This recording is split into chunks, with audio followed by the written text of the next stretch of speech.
தினத்தில் திரு வெம்பாவை 20 பாடல் நிறைவடைந்தது. மாணிக்கவாசக பெருமான் திருவண்ணாமலை தலத்திலிருந்து 20 பாடல்களை பாடி அருளி கொடுத்தார். அதற்கு பிறகு நமக்கு திருப்பெருந்துறை என்று சொல்லக்கூடிய திருப்பெருந்துறையில் இருக்கக்கூடிய சிவபெருமானை திருப்பள்ளி எழுச்சி என்று சொல்லக்கூடிய பாடல்களை பாடி அருளி கொடுக்கிறார். பெண்களை எழுப்பும் விதமாகவும் எழுந்த பெண்களுக்கு சிவபெருமானுடைய திருவருள் என்று சொல்லக்கூடியது எப்படி கிடைக்கும் என்பதை பொருட்டு, அதே போல எம்பெருமானை எப்படியெல்லாம் வழிபாடு செய்யலாம், இதையெல்லாம் மாணிக்கவாசக பெருமான் ஒவ்வொரு பாடலிலும் நமக்கு பாடி அருளி கொடுத்தார். அதற்கு பிறகு பார்த்தீங்கன்னா சிறப்பான ஒரு விஷயம் என்னன்னா, இந்த திருவாசகம் என்று சொல்லக்கூடியதில் ஒரு பகுதி தான் இந்த திருவெம்பாவை திருப்பள்ளி எழுச்சி. அப்ப அந்த இறைவன் சிவபெருமானுடைய திருக்கரத்தால் எழுதப்பட்டது. அந்த திருக்கரத்தால் எழுதப்பட்டதை படிப்பதற்கு, அதனுடைய பொருளை சிந்திப்பதற்கு நம்மெல்லாம் ஏதாவது ஒரு ஜென்மத்தில் புண்ணியம் செய்திருக்கணுமா? அப்படிப்பட்ட ஒரு சிறப்பு இந்த திருவெம்பாவை திரு பள்ளி எழுச்சி இதுக்கு உண்டு. அப்போ மாணிக்கவாசக பெருமான் நால்வர் என்று சொல்லக்கூடியதில் இறைவனை போற்றி புகழ்ந்து திருவாசகத்திற்கு உருகாதார் ஒரு வாசகத்திற்கும் உருகார். மாணிக்கவாசக பெருமான் பாட இறைவன் சிவபெருமானை எழுதி கையெழுத்து போட்டு கொடுத்த ஒரு சிறப்பு திருவாசகத்திற்கு உண்டு. அப்பேற்பட்ட ஒரு சிறப்பு திருப்பள்ளி எழுச்சி இன்றைய தினத்திலிருந்து ஆரம்பம். சிறப்பான முறையில் மாணிக்கவாசக பெருமான் நமக்கு எண்ணம் எப்படி, பிறப்பு இறப்புக்கும் வித்திட்டு இடையில் இருக்கக்கூடிய இந்த இறைவனை வழிபாடு செய்து நம்ம எல்லாம் மோட்சம் என்கின்ற ஒன்றை அடைய வேண்டும் என்பதற்காக இறைவன் இன்னொருளை தரக்கூடிய ஒரு பெருமானாக இருக்கிறார். அவரை எப்படி போற்றி புகழ வேண்டும் என்பதை அவரே பாடி கொடுத்திருக்கிறார். போற்றி என் வாழ் முதல் ஆகிய பொருளே புலர்ந்தது பூ கலர்க்கு இணை துணை மலர் கொண்டு. அதுக்கடுத்து சொல்றார், ஏற்றி நின் திரு முகத்து எமக்கு அருள் மலரும் எழில் நகை கொண்டு நின் திருவடி தொழுகோம் சேற்று இதழ் கமலங்கள் மலரும் தன் வயல் சூழ் திருப்பெருந்துறை உரை சிவபெருமானே ஏற்று உயர் கொடி உடையாய் எமை உடையாய் எம்பெருமான் பள்ளி எழுந்தருளாயே. திருப்பள்ளி எழுச்சியில அருமையாக சொல்றார், போற்றி என் வாழ் முதலாகிய பொருளே. நமக்கு ஆதியும் அந்தமும் எல்லா அருட்பெரும் ஜோதி. போற்றி என் வாழ் முதலாகிய பொருள். அப்ப பார்த்தீங்கன்னா முதல் பொருள் யாரு? சிவபெருமான். கடைசி பொருள் யாரு? சிவபெருமான். அப்பன்னா முழுக்க முழுக்க எல்லாம் சிவபெருமான். போற்றி என் வாழ் முதல் ஆகிய பொருளை. தோற்றமும் அவர்தான், முடிவும் அவர்தான். அப்ப அந்த தோற்றம் என்று சொல்லக்கூடியதில் வாழ்க்கையில் இருக்கக்கூடிய முதல் பொருள் யாருன்னா சிவபெருமான். முதல்ல இந்த பூமியிலே ஒரு ஜீவன் பிறக்கின்றது அப்படின்னா அது அருகம்பில் தான். முதல்ல புல் தான் தோன்றியதான். இன்னைக்கு சொல்வாங்க புல் பூண்டு கூட முளைக்காதும்பாங்க. அது மாதிரி இங்க போற்றி என் வாழ் முதல் ஆகிய பொருளேன்னார். நம்ம பொருளே அப்படின்னா இறைவன். அந்த இறைவன் என்று சொல்லக்கூடியவனை வணங்குவதற்கு இந்த காலத்தை விட்டுட்டோம்னா அடுத்த மார்கழி வரைக்கும் நாம் எல்லாம் காத்துட்டு இருக்கணும். அடுத்த மார்கழி வரைக்கும் காத்துட்டு இருந்தாலும் யார் இருப்போம் யார் இருக்க மாட்டோம் சொல்ல முடியாது. அப்ப இந்த முதல் பொருளாக இருக்கக்கூடிய இறைவனை வழிபாடு செய்துவிட வேண்டும். அதற்கடுத்து சொல்றார், புலர்ந்தது பூ கலர்க்கு இணை துணை மலர் கொண்டு. சிவபெருமானுடைய இணையான திருவடி, மென்மையான திருவடி புலர்ந்து விட்டது. இது சூரிய பகவான் உதயமாகிட்டார் கிழக்கு திசையில். அப்படி கிழக்கு திசையில் உதயமாகிவிட்ட பிறகு இன்னும் இறைவன் உறங்கிக் கொண்டிருப்பதாக இவர் நினைக்கிறார். ஆனா தூங்காத கடவுள் யாருன்னா சிவபெருமான். சிவனேன்னு இருப்பார், ஆனா தூங்கி இருக்காரான்னா தூங்குறது கிடையாது. அரச மரம் தூங்காத மரம், மரங்கள்ல அரச மரம் தூங்காது. தூங்காத இறைவன் சிவபெருமான். காமாட்சி தூங்குவது கிடையாது, மீனாட்சி தூங்குவது கிடையாது, விசாலாட்சி தூங்குவது கிடையாது, நீலாயதாட்சி தூங்குவது கிடையாது. இவங்கெல்லாம் தூங்குறது கிடையாது. அச்சம்னா கண்கள்னு அர்த்தம். தூங்கா விழி உடையவள். மதுரைக்கு பேர் இன்னைக்கும் தூங்கா நகரம்னு ஒரு பேர் உண்டு. அப்போ இங்க சொல்லுகிற பொழுது சொல்றார் புலர்ந்தது. அதுக்கடுத்து சொல்றார் பூ கலர்க்கு இணை, இணையான ஒன்று துணை மலர் கொண்டு. அப்பனா என்ன அர்த்தம்? மலர் கொண்டு இறைவனை பூஜிக்க வேண்டுமா? இறைவனை பூஜிக்கின்ற பொழுது ஏதாவது கையில ஒரு மலர் கொண்டு போகணும், சும்மா ஏதோ போகக்கூடாது அப்படின்னு சொல்றார். அதற்கு பிள்ளையாரும் திருமாலும் ஒரு திருவிளையாடல் செய்கிறாங்க. அப்போ முருகப்பெருமானும் பிள்ளையாரும் சின்ன குழந்தைங்களா இருந்தாங்க கைலாயத்தில். அப்படி கைலாயத்தில் சிறு குழந்தையாக இருக்கின்ற பொழுது இவர்கள் இருவரும் பார்த்தீங்கன்னா சின்ன குழந்தைங்க, யாருக்கு சொர்க்கம் யாருக்கு நரகம், இது சிவபெருமான் கிட்ட லிஸ்ட் வாங்கிட்டு போறதுக்காக, அதாவது யாருக்கு சொர்க்கம் கொடுக்கணும் யாருக்கு நரகம் கொடுக்கணும், அதற்குரியது யாரு, யாருக்கு கொடுப்பது யாருக்கு கொடுக்க கூடாது, யார் பாவம் புண்ணியம், அவர்களுக்கு கைலாய பதவியா சொர்க்க பதவியா, இது எல்லாவற்றிற்கும் கணக்கு ஒன்று இருக்கு. அந்த சித்திரகுப்தர் என்று சொல்லக்கூடியவர் கணக்கு போட்டு வச்சுருப்பார். அது சிவபெருமான் கிட்ட போய் நேரில் போய் கணக்கு வாங்கணும். அப்படி வாங்கி கொண்டு வருவதற்காக நாராயணர் போறார், சொர்க்கத்திலிருந்து போறார். அப்படி சொர்க்கத்தில் இருந்து போகிற பொழுது கையில ஒன்றும் வாங்கிட்டு போகல. சின்ன குழந்தைங்க முருகப்பெருமானும் பிள்ளையார். மாமா ஒன்றும் வாங்கிட்டு வரலையான்னாங்க. அப்பா மறந்துட்டேன்டாப்பா, அடுத்த முறை வரும்பொழுது வாங்கிட்டு வரேன், அடுத்த முறை வரும்பொழுது வாங்கிட்டு வரேன். அப்படியே முருகப்பெருமான் பார்த்தார். சரி மாமா சொன்னா கரெக்டா இருக்கும்னு போயிட்டார். ஆனா பிள்ளையார் நினைக்கிறார், 8 லட்சுமிக்கு வீட்டுக்கார், கையில வரும்பொழுது ஒரு பழம் வாங்கிட்டு வர்றது இல்லையா, ஏதாவது தின்பண்டம் வாங்கிட்டு வரணும் இல்லையா, குழந்தைங்க இருக்கிற வீட்டுக்கு போனா ஒரு தின்பண்டம் ஏதாவது வாங்கிட்டு வரணும் இல்லையா, சும்மா ஏதோ சாதாரணமா வரலாமா, வரக்கூடாது இல்லையா, அதை இங்க சொல்றார். சரி இவருக்கு எப்படி பாடம் புகட்டுவது, உலகத்திற்கும் இது ஒரு விஷயத்தை தெரியப்படுத்தணும்னு பிள்ளையார் பார்த்தார். மாமா நீங்க போங்க, நான் பிறகு வரேன். கைலாயத்தில் எப்பயும் போனா நாராயணருக்குன்னு ஒரு ஆசனம் இருக்கும், அந்த ஆசனத்துல நாராயணர் அமர்ந்திருக்கிறார். பிள்ளையார் யோசிக்கிறார், மாமா எப்பவும் இந்த அப்பா மடியில அம்மா மடியில உட்கார்ந்து உட்கார்ந்து பழகி போச்சு, இன்னைக்கு நீங்க புதுசா வந்திருக்கிறீங்க, அதுவும் மாமா மடியில உட்கார்றதுன்னா கொஞ்சம் ஆனந்தமா இருக்கும், அதனால உங்க மடியில நான் உட்காரட்டுமான்னார். அதற்கு வேடிக்கையாக திருமால் சொல்றார், நாராயணர் என்ன சொல்றாரா, காது குத்தும் போதே என் மடியில உட்கார வச்சுதான் காது குத்துனாங்க, அதுக்கு என்ன மருமகனே நீ நன்றாக அமர்ந்து கொள்வாயாக. இது சொன்ன அடுத்த வினாடி பார்த்தார், சரி அப்படின்னு மடியில தூக்கி பிள்ளையார உட்கார வச்சார் நாராயணர். சிவபெருமானும் நாராயணரும் பேசிக் கொள்ளுகிறார்கள்.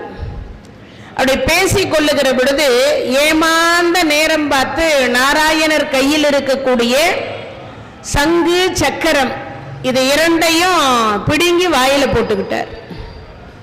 இன்னைக்கும் சொல்லுவாங்க, வாயில போட்டுக்கிட்டான். அது மாதிரி அவர் பிடுங்கி வாயில போட்டுக்கிட்டார்.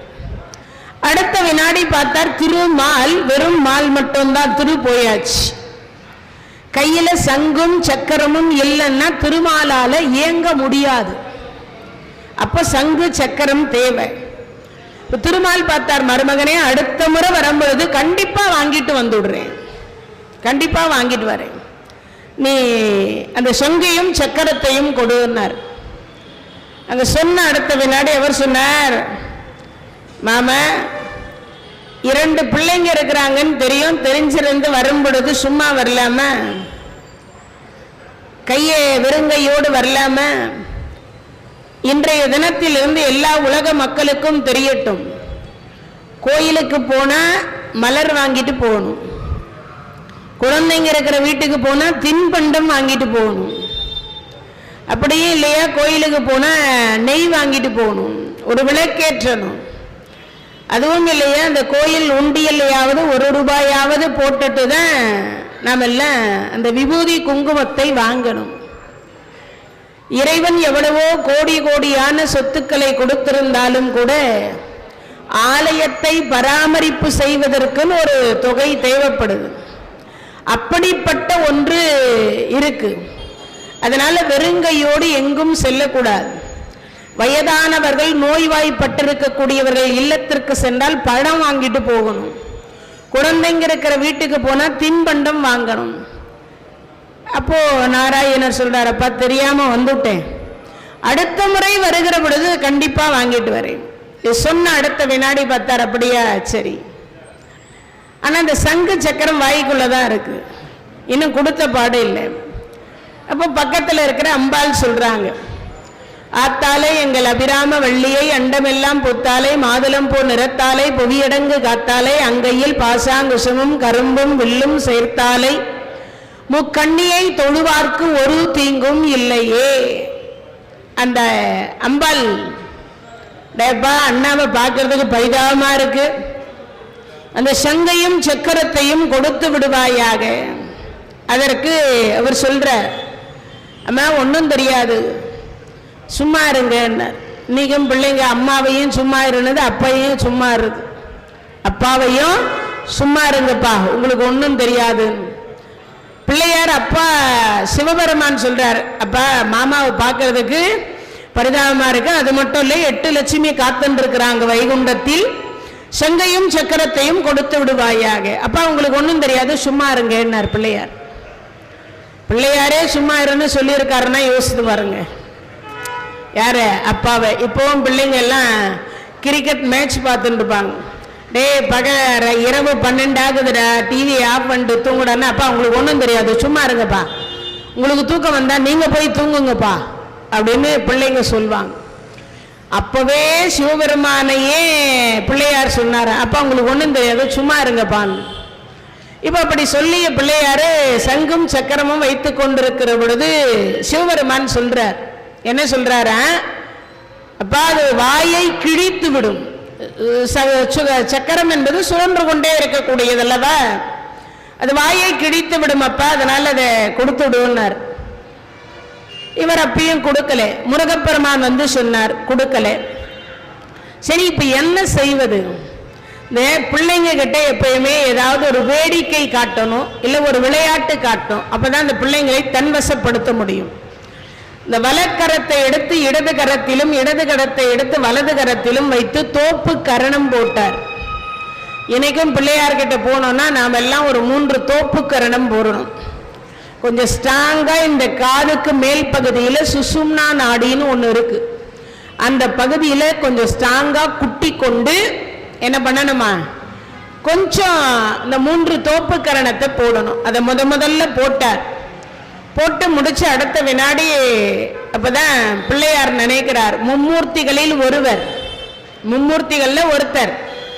அதே மாதிரி நாராயணர் காக்கும் கடவுள், தன்னை விட வயதுல மூத்தவர், நம்ம கிட்ட கையை கட்டி நின்று இப்படி கேட்பது எவ்வளவு சிறப்பா இருக்கும். அதனால என்ன பண்ணாராம், சிரிச்சாராம். வாயில் இருக்கிற சங்கும் சக்கரமும் கீழே விழுந்தது. விழுந்த உடனே தூக்கிட்டு கையில எடுத்துட்டு விட்டா போதுன்னு திருமால் ஓடினாராம். பின்னாடியே மாமா நில்லுங்கோ, மாமா நில்லுங்கோ, மாமா நில்லுங்கோன்னு பின்னாடியே போனார்.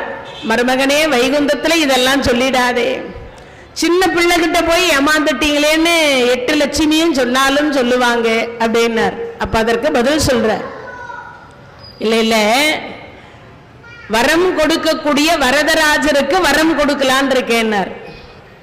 வரம் கொடுக்கக்கூடிய வரதராஜருக்கு வரம் கொடுக்கணும்னு இருக்கேன்னார். என்ன வரம்னார், இனிமேல் யாராவது கோயிலுக்கு சென்றால் கையில ஒரு மலராவது கொண்டு போகணும், இல்லையா நெய் வாங்கி கொண்டு போகணும், தீப தூபங்கள் வாங்கி கொண்டு போகணும், ஒரே ஒரு தாமரை மலராவது வாங்கி கொண்டு போகணும், இல்லை துளசி வாங்கிட்டு போகலாம்.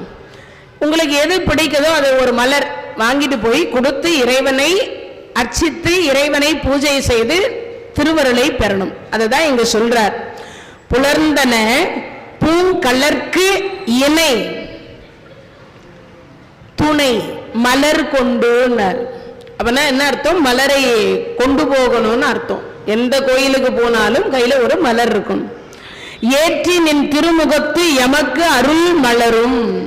அவர் சொல்றார், ஏற்றி நின் திருமுகத்து எமக்கு அருள் மலரும். அவர் சொல்றார், என்ன திருமுகத்தை நாங்க பார்க்கறதுக்காக வந்திருக்கிறோம். ஈசா சிவபெருமானே, இறைவா அருள் மலரணும். கோபமான பார்வை பார்க்க கூடாது.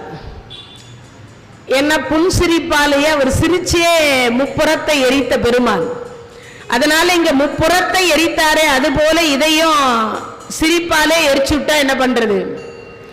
அப்படி சிரிப்பாலே எரிக்க கூடாது என்பதை இங்க முகம் சிரிச்சிருக்கணும், கருணையோடு இருக்கணும். அடியார்களை பார்க்கிற பொழுது எப்படி இருக்கணுமா? முகம் கருணையோடு இருக்கணுமா? அதனால சொல்றார், அருள் மலரும் எழில் நகை கொண்டு. இவ சொல்லுகிற பொழுது சொல்றார், சிரிக்கணுமா? நீங்க சில இறைவனை பார்த்தீங்கன்னா சிரிச்ச முகத்தோடு இருக்கும். அந்த அலங்காரம் பார்க்கிற பொழுது கண்ணை பறிக்கிற போல இருக்கும். அப்படி இருக்குமா அந்த அலங்காரங்கள்? அது மாதிரி இங்க சொல்லுகிற பொழுது சொல்றார், எழில் நகை கொண்டு நின் திருவடி தொழுகோ. உன்னுடைய திருமுகத்தை பார்ப்பதற்கு, உன்னுடைய திருமுகத்தை பார்ப்பதற்கு நீங்கள் சிரிச்ச முகத்தோடு இருக்கணும். அப்படி சிரிச்ச முகத்தோடு இருக்கின்ற பொழுது நாங்கள் உன் திருவடியை தொழுகணும். அப்படி தொழுதுகிற பொழுது எழில் நகை கொண்டு நின் திருவடி தொழுகோம். இறைவனை வணங்குற பொழுது மகிழ்ச்சியோட வணங்கணுமா, சந்தோஷமா வணங்கணுமா? உளுந்து உளுந்து சாமி கும்பிடுறேன் சுவாமி, எனக்கு ஒன்றும் இல்லை, சாமியே கும்பிடாதவங்க எல்லாம் நல்லா இருக்காங்க, அப்படி ஒரு கேள்வி வரும். அது முன்வினை கர்மா, அது முன்வினை கர்மா. இங்க சொல்லுகிற பொழுது சொல்றார், எழில் நகை கொண்டு உன் திருவடி தொழுகோம்.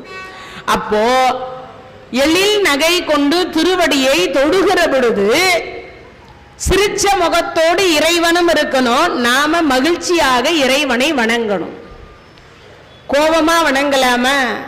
திட்டிட்டு வணங்கலாமா? சில பேர் சொல்லுவாங்க, சுவாமியே கும்பிடாதவர்கள் நலமாக இருக்கிறார்களே, நாங்கள் உளுந்து உளுந்து உன்னை வணங்கி வழிபாடு செய்கிறோமே, ஆனால் எங்களுக்கு அதிகமான துன்பம் வருகிறதே. இதெல்லாம் ஒரு கேள்வி வரும் மனசுக்குள்ள. அந்த மாதிரி கேள்வி எல்லாம் கேட்காம இறைவனை வழிபாடு செய்வது நம் கடன். எப்படி உயிர் வாழ்வதற்கு 3 வேளை உணவு எடுக்கிறோமோ அது மாதிரி நம் கடன். நீ கடமையை செய், பலனை எதிர்பார்க்க. பலன் தன்னாலேயே வரும். நீ செய்ய செய்ய உன்னுடைய என்ன தர்ணமோ, என்ன கிடைக்க வேண்டுமோ அதை இறைவன் தன்னாலேயே கொடுப்பார். நம்ம போகணும்னு அவசியமே இல்லை. கடமையை, நம்மளுடைய கடமை என்னது, அந்த கடமையை செய்தால் இறைவன் கொடுத்துருவார். அதை தான் இங்க சொல்லுகிற பொழுது சொல்லார், எழில் நகை கொண்டு, புன்னகையோடு. சில பேர் பார்த்தீங்கன்னா உம்முன்னு இருப்பா, சிரிக்கவே மாட்டாங்க. சில பெண்கள் சில ஆண்களும் சிரிக்க மாட்டாங்க, எப்போ பார்த்தாலும் உம்முன்னு இருப்பாங்க. அப்பனா என்ன அர்த்தம்? அங்கே மகாலட்சுமி இருக்க மாட்டான்னு அர்த்தம். கோபம் எந்த இடத்தில் அதிகமாக படுகின்றோமோ அந்த இடத்துல மகாலட்சுமி இருக்க மாட்டான்னு அர்த்தம்.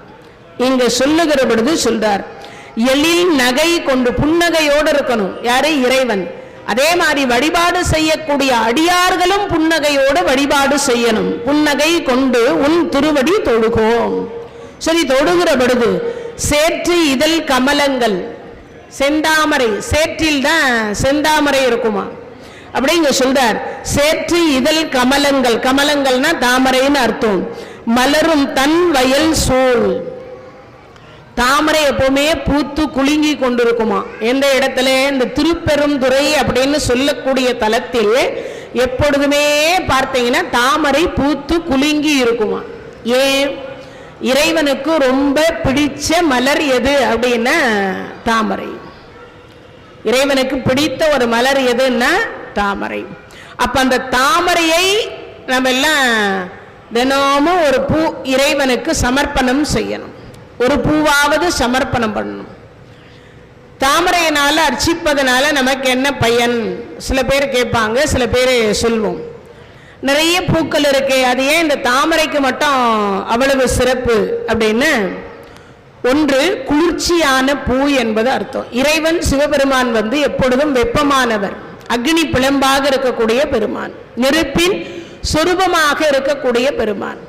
அப்படி நெருப்பின் சொரூபமாக இருக்கக்கூடிய பெருமானை பார்த்தீங்கன்னா இந்த நீரில் பூக்கக்கூடிய மலரை கொண்டு பூஜித்தோமே ஆனால் அந்த குளிர்ச்சி அப்படின்னு சொல்லக்கூடியது இறைவனுக்கு உண்டாகும். அந்த குளிர்ச்சி உண்டானதுமே மகிழ்ச்சி என்கின்ற ஒன்றினால் நமக்கு திருவருளை தருவார் என்பது தாத்பரியம்.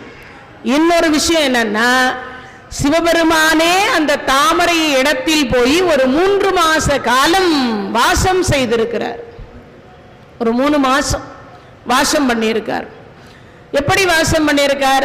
சனி பகவான், அதாவது பார்த்தீங்கன்னா சூரியன், அவருக்கு 2 மனைவி, ஒரு சாயாதேவி உஷாதேவின்னு 2 மனைவி. உஷாதேவியினுடைய நிழல் சாயாதேவின்னு அர்த்தம்.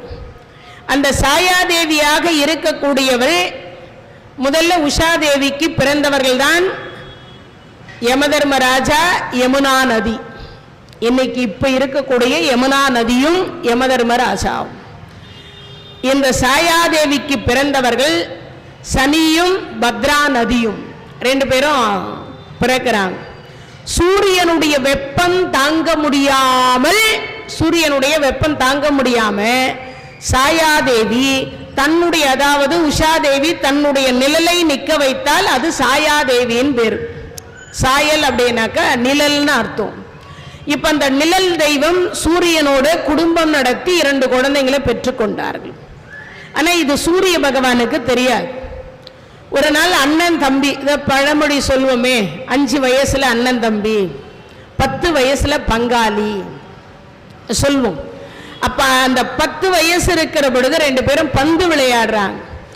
எதெல்லாம் யமன் வைத்திருப்பாரோ அதெல்லாம் சனி பிடுங்கிக்குவார். உடனே இது என்ன பண்ணார்னா, யமன் காலால ஒரு உதைச்சார் சனி பகவான். இத சாயாதேவி பார்த்துட்டு இருந்தா, பாவி என் பிள்ளைய உதைக்கிறையா, உன் கால்கள் 2 அழுகி போக கடவுதுன்னு கொடுத்துட்டா சாபத்தை. நேரா அப்பா கிட்ட போய் சொல்றார் யமன், அப்பா அப்பா அம்மா எனக்கு சாபம் கொடுத்துட்டாங்க. என்னடா சொல்ற? பெத்த தாய் போய் பிள்ளைக்கு சாபம் தருவாள? பெத்த தாய் எங்கேயாவது பிள்ளைகளுக்கு சாபம் கொடுப்பாளா? கொடுக்க மாட்டா. நீ என்ன சொல்லுகிறாய்? அப்பதான் இங்க சொல்ற பொழுது சொன்னார், இல்லப்பா அம்மா எனக்கு சாபம் கொடுத்தாங்க. நேரா வந்தார், கேட்கிறார், அம்மா உஷா, பெத்த பிள்ளைக்கு யாராவது சாபம் கொடுப்பாங்களா? அதுவும் மூத்த பிள்ளை, தாய்க்கு தலைப்பிள்ளை. நம்மை தாய் தந்தை என்று அப்பா அம்மாவாக ஆக்கிய ஒரு பெருமான், அவனுக்கு போய் சாபம் தரலாம? இவர் சொல்றார். இவர் சொன்ன அடுத்த வினாடி அந்த அம்மா சொன்ன, நான் பெத்தாதானேன்னா. பாருங்க, உண்மை என்னைக்குமே மறைக்க முடியாது. சத்தியம் என்னைக்கும் பொய்யாகாது, தோற்கவும் தோற்காது. உண்மை ஒரு நாள் வெளிச்சத்திற்கு வந்தே தீரும். நான் பெற்றாதானே நான், அப்ப நீ பெறலன்னா நீ யார்? அதை கேட்டார். நான் உஷாவினுடைய நிழல், என் பெயர் சாயாதேவி. அந்தம்மா போய் பல காலம் ஆச்சு. வெப்பம் தாங்க முடியலன்னு நிழலை என்கிட்ட நிக்க வச்சுட்டு எனக்கு உயிரையும் உடமையும் கொடுத்து விட்டு அந்த அம்மா போயிட்டாங்க. அப்போ பிள்ளைகள் யமனும் யமுனா நதியும் அந்த அம்மாவுக்கு பிறந்தவர்கள், பத்ரா நதியும் சனியும் எனக்கு பிறந்தவர்கள். பாவி, இந்த உண்மை தெரியாமலேயே உன் கூட குடும்பம் நடத்தி 2 பிள்ளைகளையும் பெற்றிருக்கிறேனே, நீ எனக்கு மனைவியும் இல்லை, உனக்கு பிறந்த பிள்ளைகள் எனக்கு பிள்ளையும் இல்லைன்றார். மனைவி தப்பு செய்தா மனைவியை தண்டிக்கலாம், பிள்ளைகளை தண்டிக்க சூரியனுக்கு என்ன உரிமை இருக்கு? இல்ல இல்லையா? அப்ப இங்க சொல்றார், சூரிய பகவானுக்கு அந்த உரிமை இல்லை. ஆனா அவர் சொல்லிட்டார். இப்ப இந்த கால்கள் கீழே அழுக ஆரம்பித்தது. அப்ப அந்த அழுக ஆரம்பித்த அடுத்த வினாடி பார்த்தீங்கன்னா அப்பதான் இவர் சொல்றார், அப்ப சிவபெருமானை போன்று கருணை கடவுள் கிடையாது. சிவசிவ என்கிலர் தீவினையாளர், சிவசிவ என்றிட தீவினை மாலும், சிவசிவ என்றிட தேவரும் ஆவர், சிவ சிவ என்னே சிவகதி தானே. சிவபெருமானை போன்று கருணை கடவுளே இல்லையா? அதனால் அந்த சிவபெருமானை நீ வேண்டி பிரார்த்தனை செய்யும். கைலை மலையில பர்வத மலையில போய் உட்கார்ந்து 1000 வருஷம் யமதர்மராஜா தவம் இருந்தார். 1000 வருஷம் சிவபெருமான் காட்சி கொடுத்தார். அப்ப என்ன வேணும்னார். சுவாமி, தர்மராஜா பட்டம் கொடுங்க, என் தாயும் என் தந்தையும் சேரணும், என் கால்கள் மீண்டும் சரியாகணும். இதை கேட்ட அடுத்த வினாடி அவருக்கு ஒரு ஆச்சரியம். தாயும் தந்தையும் சேரணும்னு சொல்றாரு, ஒருவேளை உஷாவை சொல்றாரான்னு ஒரு சந்தேகம். இல்லை இல்லை, எங்களை பெற்றதோடு விட்டுட்டு போயிட்டாங்க. ஆனா எங்களை வளர்த்தெடுத்த அத்தனை பொறுப்பையும் கவனித்தவர்கள் சாயாதேவி. என் தாய் சாயாதேவியும் என்னுடைய இறைவன் யாரு? என் தந்தை சூரிய பகவானும் சேரணும்னார். இதை கேட்ட அடுத்த வினாடி பார்த்தாடே, கால்கள் 2 அழுகி போக கடவுதுன்னு சாபம் கொடுத்த கடவுளுக்கா? சாபம் கொடுத்தவள் யாரு? சாயாதேவி. அவளை கணவரோடு சேர்க்கணும், உங்க அப்பாவோடு சேர்க்கணும் என்பது எவ்வளவு பெரிய மனசு வேணும். கால்கள் 2 அழுகி கொண்டிருக்கின்றது. அப்படி இருக்கும் பட்சத்தில் தாய் சேரணும்னு நினைக்கின்றாய், உன் மனது பெரிய மனது. அதனால உனக்கு தர்மராஜா பட்டம் தருகிறேன். இன்றைய தினத்திலிருந்து உன்னை யமதர்மராஜா என்று அழைக்கட்டும். உலக மக்கள் என்று சொல்லக்கூடிய எல்லா உயிர்களையும் நீ பிடிக்க கடவது அப்படின்னு பொறுப்பு கொடுத்தார். எல்லா உயிரையும் பிடிக்கக்கூடிய பொறுப்பு கொடுத்தார். அப்ப யமன் கேட்டார், சுவாமி, நான் எல்லா உயிரையும் பிடிக்கிற பொழுது சும்மா இருப்பாங்களா? எல்லாரும் என்னை எவ்வளவு திட்டுவாங்க, எவ்வளவு ஏசுவார்கள், எவ்வளவு பேசுவார்கள்.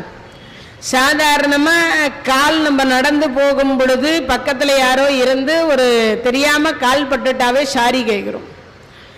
உயிரை பிடிச்சுட்டு போனா எவ்வளவு கேட்க வேண்டியது இருக்கும் இல்லையா? அப்பதான் சிவபெருமான் சொன்னார், ஒரு உயிரை பிடி, கால கணக்கு முடியும். அப்படி பிடிக்கிற பொழுது அங்க என்ன நடக்குதுன்னு பாருன்னார். அங்க என்ன நடக்குதுன்னா, நல்லா தான் இருந்தார், திடீர்னு அட்டாக்.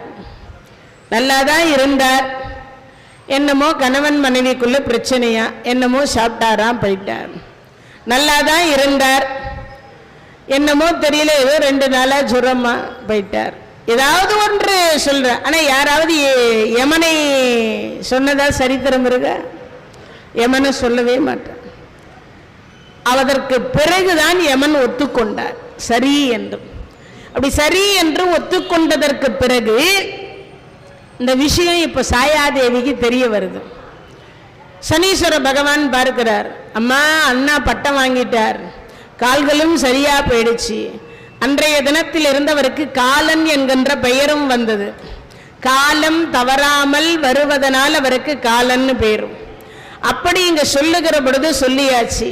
இப்ப சனி பகவான் பார்த்தார், அம்மா அவர் மட்டும் பட்டம் வாங்கிட்டார், எனக்கு ஏதாவது பட்டம் வேண்டாமா? சரி, காசியில போய் நீ தவம் இரு, 1000 வருஷம் தவம் இரு, கண்டிப்பா இறைவன் காட்சி கொடுப்பார். காசியம்பதியில சனி லிங்கம் அமைத்து காசியம்பதியில அமர்ந்து சனீஸ்வரர் 1000 ஆண்டு காலம் தவம் செய்தார். அப்படி தவம் செய்ததற்கு பிறகு கொடுத்தாங்க இது ஈஸ்வர பட்டம். இறைவன் சிவபெருமான் தோன்றினார், காட்சி கொடுத்த அடுத்த வினாடி என்னப்பா வரம் வேண்டும்னார், எனக்கு ஈஸ்வர பட்டம் வேண்டும், நவ கிரகங்களில் நானும் ஒருவனாக இருக்க வேண்டும், எங்க அப்பா கிழக்க பார்க்கணும், நான் மேற்க பார்க்கணும், எங்க அப்பா மூஞ்சில நான் முழிக்கவே கூடாதுன்ட்டார். கடைசி வரைக்கும் முடியல, இப்ப வரைக்கும் அப்படியேதான் இருக்கிறாங்க. அப்பா பிள்ளை பார்த்துக்க மாட்டாங்க ஒருத்தர். அப்போ இவர் மேற்க பார்ப்பார், அவர் கிழக்க பார்ப்பார். இப்ப சனி பகவானுக்கு பட்டம் கொடுத்தாச்சு. இந்த 7.5 சனி, அஷ்டமத்து சனி, அஷ்டோத்திர சனி அப்படின்னு சனி பிடிப்பார். 22.5 ஆண்டு காலத்திற்கு ஒரு முறை நம்மை 7.5 ஆண்டு காலம் பிடிப்பார். இது வழக்கமா இருக்கிறது. இப்ப அந்த 22.5 வருஷத்திற்கு ஒரு முறை ஆன முதல் தொழிலை தொடங்க போறார். வரம் கொடுத்தவர்கிட்டயே கேட்கலாம், சுவாமி நீங்க ஒரு அப்பாயின்மெண்ட் கொடுங்க, உங்களை பிடிச்சு நான் விட்டுடுறேன். தான் கொடுத்த வரத்தை தானே மதிக்காவிட்டால் உலகத்தவர்கள் மதிப்பாங்களே. அதனால சிவபெருமான் சொன்னார், ஒரு 3 மாத காலம் உனக்கு டைம் தரேன், 90 நாள். அந்த 3 மாத காலத்துக்குள் என்னை பிடித்து நீ விட்டுவிட வேண்டும்னார். என்னை பிடிச்சு நீ விட்டுடணும். சரி அப்படின்னு ஆரம்பிச்சாங்க. இன்றைய தினத்திலிருந்து தொடங்குறாங்கன்னே வச்சுப்போம். 90 நாள் ஆகணும். இவர் என்ன பண்ணார், முன்னாடி சிவபெருமான் போறார், பின்னாடி இவர் வரார். யாரு, சனி பகவான். இந்த உலக மக்களுக்கு தெரிஞ்சு போச்சு, சனி பகவானுக்கு என்ன கொடுத்திருக்கிறாரு, பட்டம் கொடுத்திருக்கிறார், நவகிரகத்தில் ஒருவராக இருக்கிறார். சிவபெருமான் ரொம்ப நல்லவர், தீங்கே பண்ண மாட்டார். சிவபெருமான் சிவனேன்னு இருப்பார், ஒரு தீங்கும் செய்யாதவர். ஆனா சனி அப்படியே கிடையாது. அதனால பார்த்தாங்க, எதுக்கு புதுசா பட்டத்திற்கு பதவிக்கு வந்திருக்கிறவராச்சே, வணக்கம் போடுவன் வணக்கம் வச்சாங்க. சிவபெருமான் பார்த்தார், நமக்கு விழ வேண்டிய வணக்கம் எல்லாம் பின்னாடி போயின்னு இருக்குது. சிவபெருமான் பார்த்தார், இவன் பார்க்காத இடமா இருக்கணும், இவன் தொடாத இடமாக இருக்கணும், எந்த இடம் நமக்கு வசதியாக இருக்கும்னு பார்த்தார். நம்ம இடம், அந்த இடம் எந்த இடமா இருக்கும். அப்போ பூத்து குலுங்கி இருந்த தாமரை குளம், அந்த தாமரை குளத்துக்கு நடுவே போய் இறைவன் போய் தாமரை கிட்ட அடைக்கலம் கேட்கிறார்.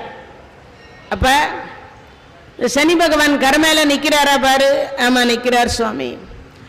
அப்படின்னா அவன் பார்க்காத இடமா இருக்கணும், அவன் என்ன தொடாத இடமா இருக்கணும், அப்படி ஒரு இடம் கொடுப்பாயாக அப்படின்னார். கேட்ட அடுத்த வினாடி அதுக்கு பதில் சொல்லுது, அந்த தாவரம் சொல்லுது, சுவாமி அண்டர் கிரவுண்ட் வேணுமா, மொட்டை மாடி வேணுமா? அந்த சனி பகவான் பார்க்காத இடமா இருக்கணும், தொடாத இடமா இருக்கணும்னார். சரி, அப்படி ஒரு இடம் இருக்கிறது சுவாமி, தாமரை தண்டுக்கு இடைப்பட்ட பகுதியில் நீங்கள் இருங்கள், அதை யாரும் தொட முடியாது அப்படின்னார். அந்த தாமரை தண்டுக்கு இடைப்பட்ட பகுதியிலே இந்த சனீஸ்வர பகவானுக்கு பயந்து இறைவன் சிவபெருமான் 3 மாத காலம் அதுல வாசம் செய்கிறார். அப்படி 3 மாத காலம் வாசம் செய்கிற காரணத்தினால் இப்ப 3 மாசம் முடிஞ்சிடுச்சு, கரை ஏறுறார்.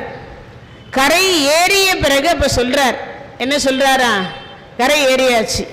இப்ப கரை ஏறும் பொழுது திரும்பி இருந்த இடத்தை கொஞ்சம் திரும்பி பார்க்கணும் இல்லையா. நம்ம என்னதான் மாட மாளிகை கட்டிட்டு போனா கூட குடிசையில இருந்துதான் மாடிக்கு போவோம்.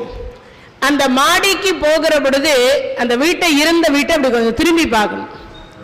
காலி பண்ணிட்டு ஒரு வீட்டை போகிறோம்னாக்கா கொஞ்ச நேரம் உட்கார்ந்து எந்திரிச்சு போகணும் அந்த வீட்டில இருந்து. ஏன், இந்த வெயிலுக்கு, பனிக்கு, மழைக்கு, இடிக்கு, மின்னலுக்கு, புயலுக்கு, காற்றுக்கு நமக்கு இவ்வளவு காலம் அந்த பூமி மாத்தா அந்த இடத்துல இடம் கொடுத்தா. நம்ம வாடகை கொடுத்திருந்தாலும் கூட, இல்லை நம்ம வீடே சொந்த வீடா இருந்தா கூட அந்த பூமி மாதாவுக்கு ஒரு நன்றி சொல்லணும், அந்த வீட்டுக்கு ஒரு நன்றி சொல்லணும். அப்போ அதுக்கு சொல்லாம நாம போனோம்னா அந்த வீடு சபிக்குமா? எப்படி சபிக்கும்?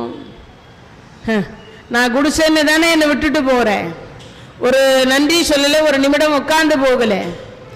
அந்த கோபுரத்திற்கு போனாலும் நீ குடிசையாக வாழ கடவுதுன்னா என்ன பண்றது? அப்ப சாபம் வரும் தானே. அப்போ ஒரு நிமிஷம் உட்கார்ந்து போகணுமா அந்த இருந்த இடத்தை கொஞ்சம் சிவபெருமான் திரும்பி பார்த்தார். அந்த பூத்து குலுங்கி இருந்த தாமரை வாடிடுச்சு. இறைவன் கேட்கிறார், நீ இவ்வளவு நேரம் நல்லா தானே இருந்த, இப்ப ஏன் வாடினார்? சுவாமி, இறைவன் இல்லை என்றால் உலகம் வாடிவிடும். இறைவன் இல்லைன்னா இந்த உலகம் வாடி போயிடும். நானும் அப்படிதான். சரி, நீ மீண்டும் பூத்து குலுங்கணும்னா நான் என்ன பண்ணணும்? சுவாமி, உலகத்தில் எல்லா கடவுளையும் பூஜிக்கக்கூடிய முதல் மலர் நானாய் இருக்கணும்னு கேட்டுச்சு. நானா இருக்கணும். அதனாலதான் எந்த கடவுளுக்கும் பாகுபாடு கிடையாது. எல்லா கடவுளுக்கும் பூ அப்படின்னா முதல்ல தாமரை தான். பூன்னா அது தாமரை. அந்த தாமரை மலர்ல மறுபடியும் திரும்பி பார்த்தார். இப்ப பூத்து குலுங்கி இருக்குமான்னு. மறுபடியும் பூத்தது, திருப்பி வாடுச்சு. என்ன? ஒன்னும் இல்ல சுவாமி, ஆய கலைகள் 64க்கும் சொந்தக்காரி சரஸ்வதி வெண் தாமரை மலர் மீது அமர்ந்து காட்சி கொடுக்கணும். மகாலட்சுமி செந்தாமரை மலர் மீது அமர்ந்து காட்சி கொடுக்கணும். இந்த தாமரை தண்டை ஒடித்தால் அதிலிருந்து ஒரு நூல் வெளிப்படும். அந்த நூலில் ஒரே ஒரு திரி போடுகிற பொழுது ஒரு நூலை ஜாயின் பண்ணி அவர் ஒருவர் ஆலயத்திலோ வீடுகளிலோ விளக்கு ஏற்றினால் இல்லக விளக்கது இருள் கெடுப்பது, சொல்லக விளக்கது ஜோதி உள்ளது, பல்லக விளக்கது பலரும் காண்பது, நல்லக விளக்கது நமச்சிவாயவே. தாமரை தண்டுனால இந்த நூல்னால ஒரு விளக்கேற்றணும்னா 7 ஜென்மத்தினுடைய கர்ம வினை தொலையும். குழந்தை பாக்கியம் இல்லையா, குழந்தை கிடைக்கும். கல்யாணம் ஆகலையா, கல்யாணம் ஆகும். செல்வம் இல்லையா, செல்வம் கிடைக்கும். ரொம்ப சனி தொல்லையா, அதிலிருந்து விடுபடலாம். இப்படி பலவிதமான நன்மைகள் தரக்கூடிய ஒரு நூலாக அந்த தாமரை தண்டு, இறைவன் வாசம் செய்த இடத்திலிருந்து கிடைக்கக்கூடிய அந்த நூல் ரொம்ப அற்புதமான இடம். அந்த ஒடிச்சாதுல இருந்து பார்த்தீங்கன்னா ஓல்ஸ் இருக்கும், அது உள்ளர அந்த இடத்துல தான் இறைவன் 3 மாத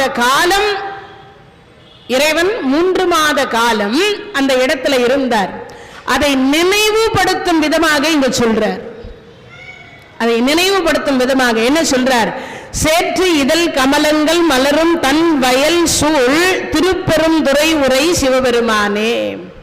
அந்த சேற்றில் இருக்கக்கூடிய தாமரை பூக்கள் என்று சொல்லக்கூடியது மலர்ந்து கொண்டிருக்கின்றது. நீர்நிலையிலே நிறைய தாமரைகள் இருக்கின்றது. அப்படிப்பட்ட பெருந்துறையில் இருக்கக்கூடிய இறைவா, சீக்கிரமாக தாங்கள் எழுந்திருக்க வேண்டும். எழுந்து வருவதோடு மட்டுமில்லை, உங்கள் இன்முகத்தை, ஏன்னா முகம் எப்பயும் இறைவனுடைய முகம் கோபமா இருக்கக்கூடாது, இல்ல கருணையோடு இருக்கணும் இல்லையா. வர அடியார்கள் அவரை தரிசனம் பண்ணணும் இல்லையா, இன் அருள் சுரக்கணும் இல்லையா. அதனால இங்க சொல்றார், சேற்று இதழ் கமலங்கள் மலரும் தன் வயல் சூழ் திருப்பெருந்துறை உரை சிவபெருமானே, ஏற்று உயர் கொடி உடையாய். எருதுகளுடைய கொடியை கொண்டவர் சிவபெருமான். காலை கொடி எருது கொடின்னு சொல்லுவோம் இல்லையா. ஏற்று உயர் கொடி உடையாய், எமை உடையாய். இறைவனுக்கு கொடி என்பது எருது கொடியும். அந்த கொடி இருக்கக்கூடிய பெருமான் எமை உடையாய். இறைவா, எம்மை ஆளக்கூடிய பெருமானே. என்ன ஜென்ம ஜென்மாந்திரத்திற்கும் அம்மையப்பர் யாரு? சிவபெருமான். ஒரு ஜென்மத்துக்கு மட்டும்தான் அப்பா அம்மாவாக வர முடியும். ஜென்ம ஜென்மாந்திரத்திற்கும் யார் அப்பா அம்மா? சிவபெருமான். அதனால சொல்றார், எமை உடையாய் எம்பெருமான் பள்ளி எழுந்தருளாயே. இறைவா, கையில் மலர் வைத்துக் கொண்டிருக்கின்றோம். உன் திருவடியில் அந்த மலரை சமர்ப்பிக்க நாங்கள் அனைவரும் காத்து கொண்டிருக்கின்றோம். சூரியன் என்று சொல்லக்கூடியவர் கிழக்கே உதித்து விட்டார். அப்படி உதயமானதற்கு பிறகும் தாங்கள் உறங்கிக் கொண்டிருப்பது என்ன நியாயமில்லை. சேற்று இதழ் தாமரை என்று சொல்லக்கூடியதும் பூக்க ஆரம்பிச்சு. ஏன்னா சந்திரனை கண்டு மலரக்கூடிய மலர் என்பது அல்லி, சூரியனை கண்டு மலரக்கூடிய மலர் என்பது தாமரை. அதனால இவர் சொல்றார், சேற்று இதழ் கமலங்கள். இப்ப சூரியனை பார்த்த உடனே தாமரை மலர்ந்துருச்சு. அந்த தாமரை மலர்ந்ததுனால இவர் சொல்லுகிற பொழுது சொல்ற, அவ்வளவு தாமரை பூக்கள் மலர்ந்திருக்கிறது. அப்பேற்பட்ட துறையான் திருப்பெருந்துறை. வாழ்க்கையில ஒரு முறையாவது திருப்பெருந்துறைக்கு போகணும். வாழ்க்கையில ஒரே ஒரு முறையாவது திருப்பெருந்துறையில் இருக்கக்கூடிய இறைவன் சிவபெருமானை போய், என மாணிக்கவாசக பெருமான் எத்தனையோ தலங்கள் பாடியிருந்தாலும் இந்த திருப்பெருந்துறையில தான் திருப்பள்ளி எழுச்சியை பாடினார். அப்படின்னா என்ன அர்த்தம்? இறைவன் கண்பிடித்து சீக்கிரமாக இன்னருளை சுரக்கக்கூடிய ஒரு இடம் அப்படின்னா திருப்பெருந்துறை. அதுவும் மார்கழி மாசத்துல போய் தரிசனம் பண்றது ரொம்ப ரொம்ப விசேஷமா. அப்பேற்பட்ட திருப்பெருந்துறையில் இருக்கக்கூடிய இறைவனை ஏற்று உயர் கொடி உடையாய் எமை உடையாய் எம்பெருமான் பள்ளி எழுந்தருளாயே அப்படின்னு இந்த முதல் பாடலை திருவெம்பாவை என்று சொல்லக்கூடிய அந்த முதல் பாடல், 20 பாடல் அது முடிஞ்சது. திருப்பள்ளி எழுச்சியிலே முதல் பாடல் நிறைவு செய்கிறார் மாணிக்கவாசக பெருமான். இப்போ திருவெம்பாவை. திருவெம்பாவை ரொம்ப அற்புதமான பாட்டு.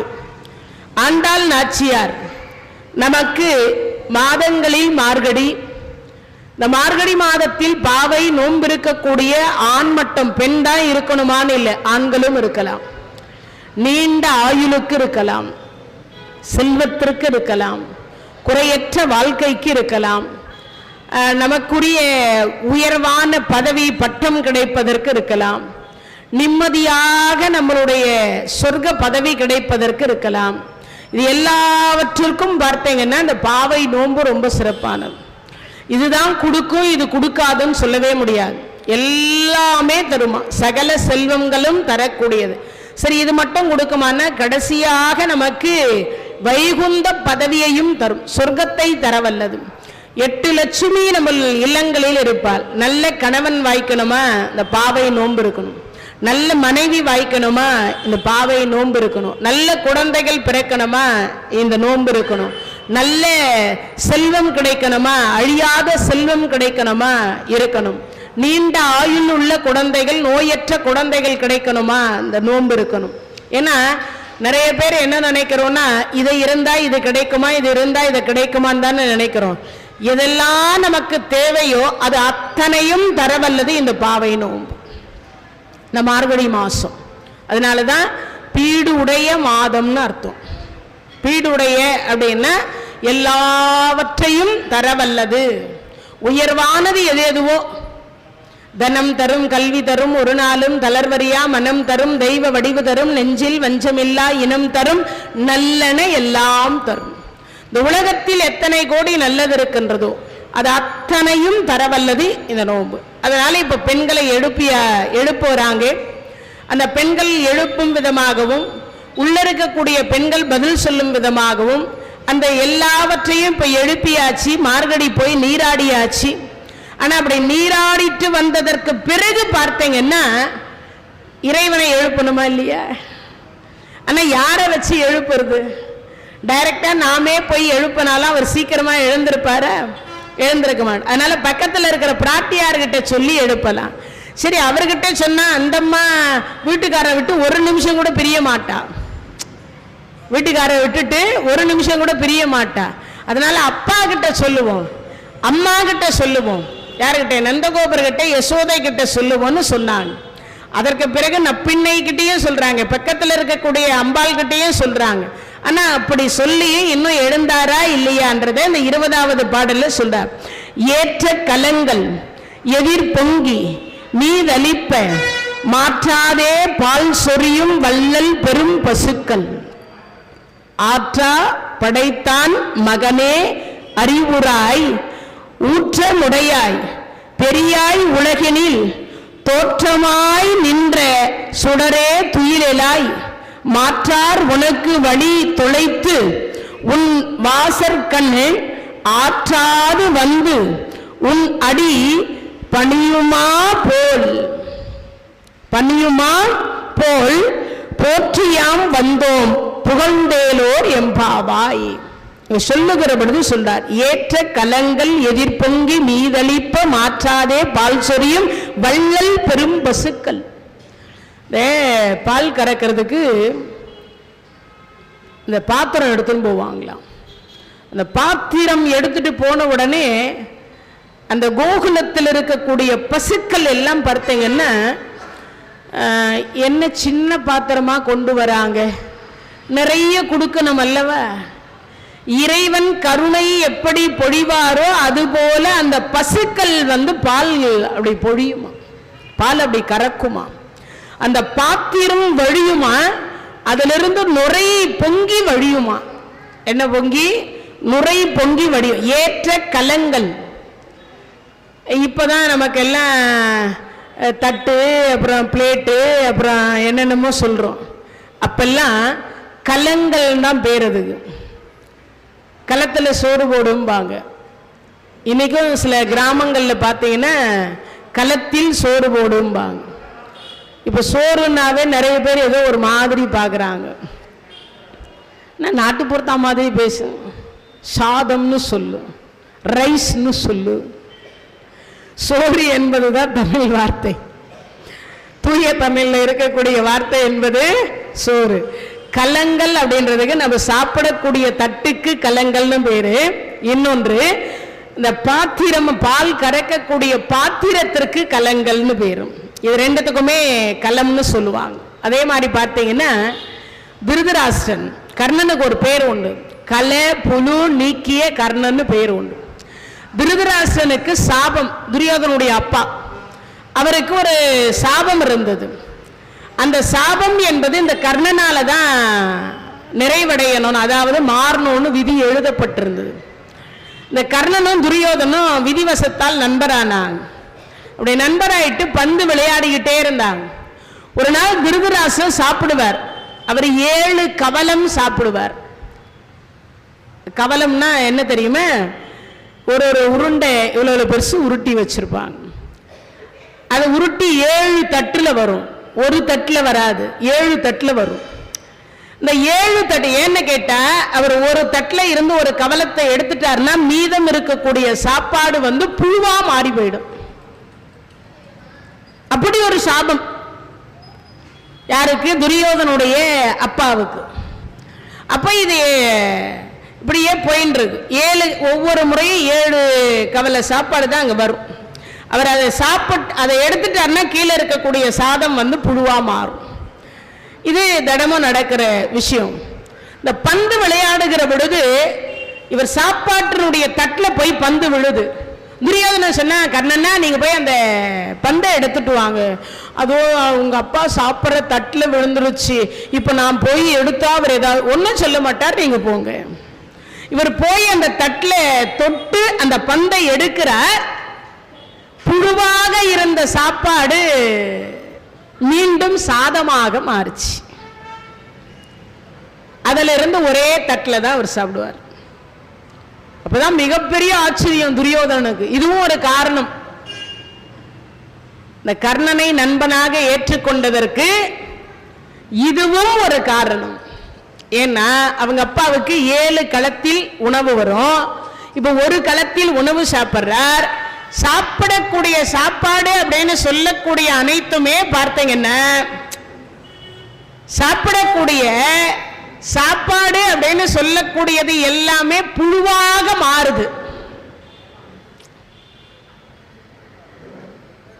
சாப்பிடக்கூடிய சாப்பாடு எல்லாமே புழுவாக மாறுது. அந்த புழுவாக மாறியதை மீண்டும் சாதமாக மாற்றுவது சாதாரண விஷயம் கிடையாது. அப்பதான் அசரீரி சொன்னது, இனி நீங்கள் உண்ணக்கூடிய உணவு என்பது புழுவாக மாறாது அப்படின்னு சொன்னது. அப்பதான் கலை புழு நீக்கிய கர்ணன் என்று அவனுக்கு பெயர். இப்ப இங்க சொல்லுகிற பொழுது சொல்றார், ஏற்ற கலங்கள் எதிர்பொங்கி மீதளிப்ப. ஏற்ற கலங்கள் அப்பன்னா என்ன அர்த்தம்? தலை தலை தலை தலைன்னு அது பால் கறக்குதான். மாற்றாதே பால் சொரியும் வள்ளல் பெரும் பசுக்கள். வள்ளல்னா என்ன அர்த்தம்? கொடுக்கிறவங்களுக்கு பேரு வள்ளல்னு அர்த்தம். தானமும் தர்மமும் நாம எல்லாம் செய்யணுமா? என்ன செய்யணும்? தான தர்மம் பண்ணணும். சில பேர் அறுத்துக்கிட்டா கூட சுண்ணாம்பு வைக்க மாட்டாங்க, சொல்லுவாங்களா இல்லையா, அறுத்த கைக்கு சுண்ணாம்பு வைக்க மாட்டாங்க. அந்த மாதிரி அது மாதிரி இருக்கக்கூடாது. அப்பனா என்ன அர்த்தம், தானமும் செய்யணும் தர்மமும் செய்யணும். ஆனா நமக்கு தானத்துக்கும் தர்மத்துக்குமே வித்தியாசம் தெரியாது, என்னன்னு தெரியாது.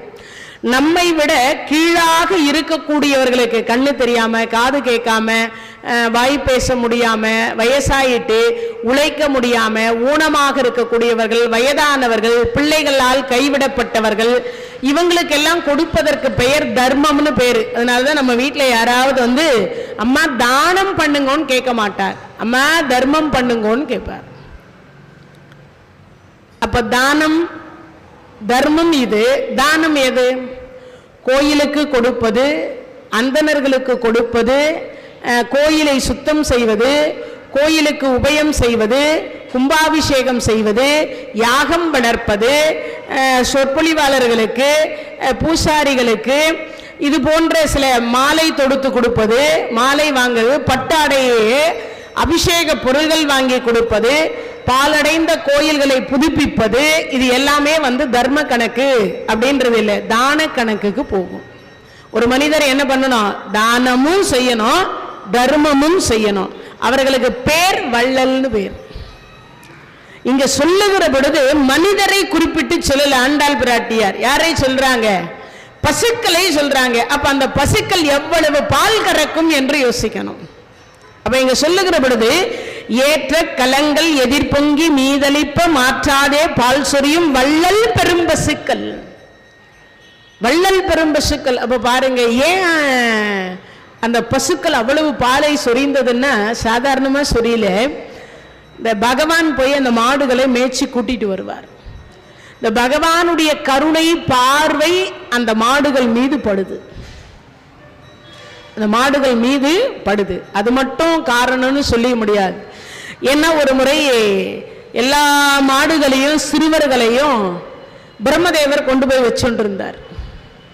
எப்போ பகவான் சிறு வயதிலே மாடு மேய்க்க போகும்போது அந்த மாடுகள் அனைத்தும் பிரம்மலோகத்துல போய் வச்சுட்டு இருந்தார் பிரம்மா.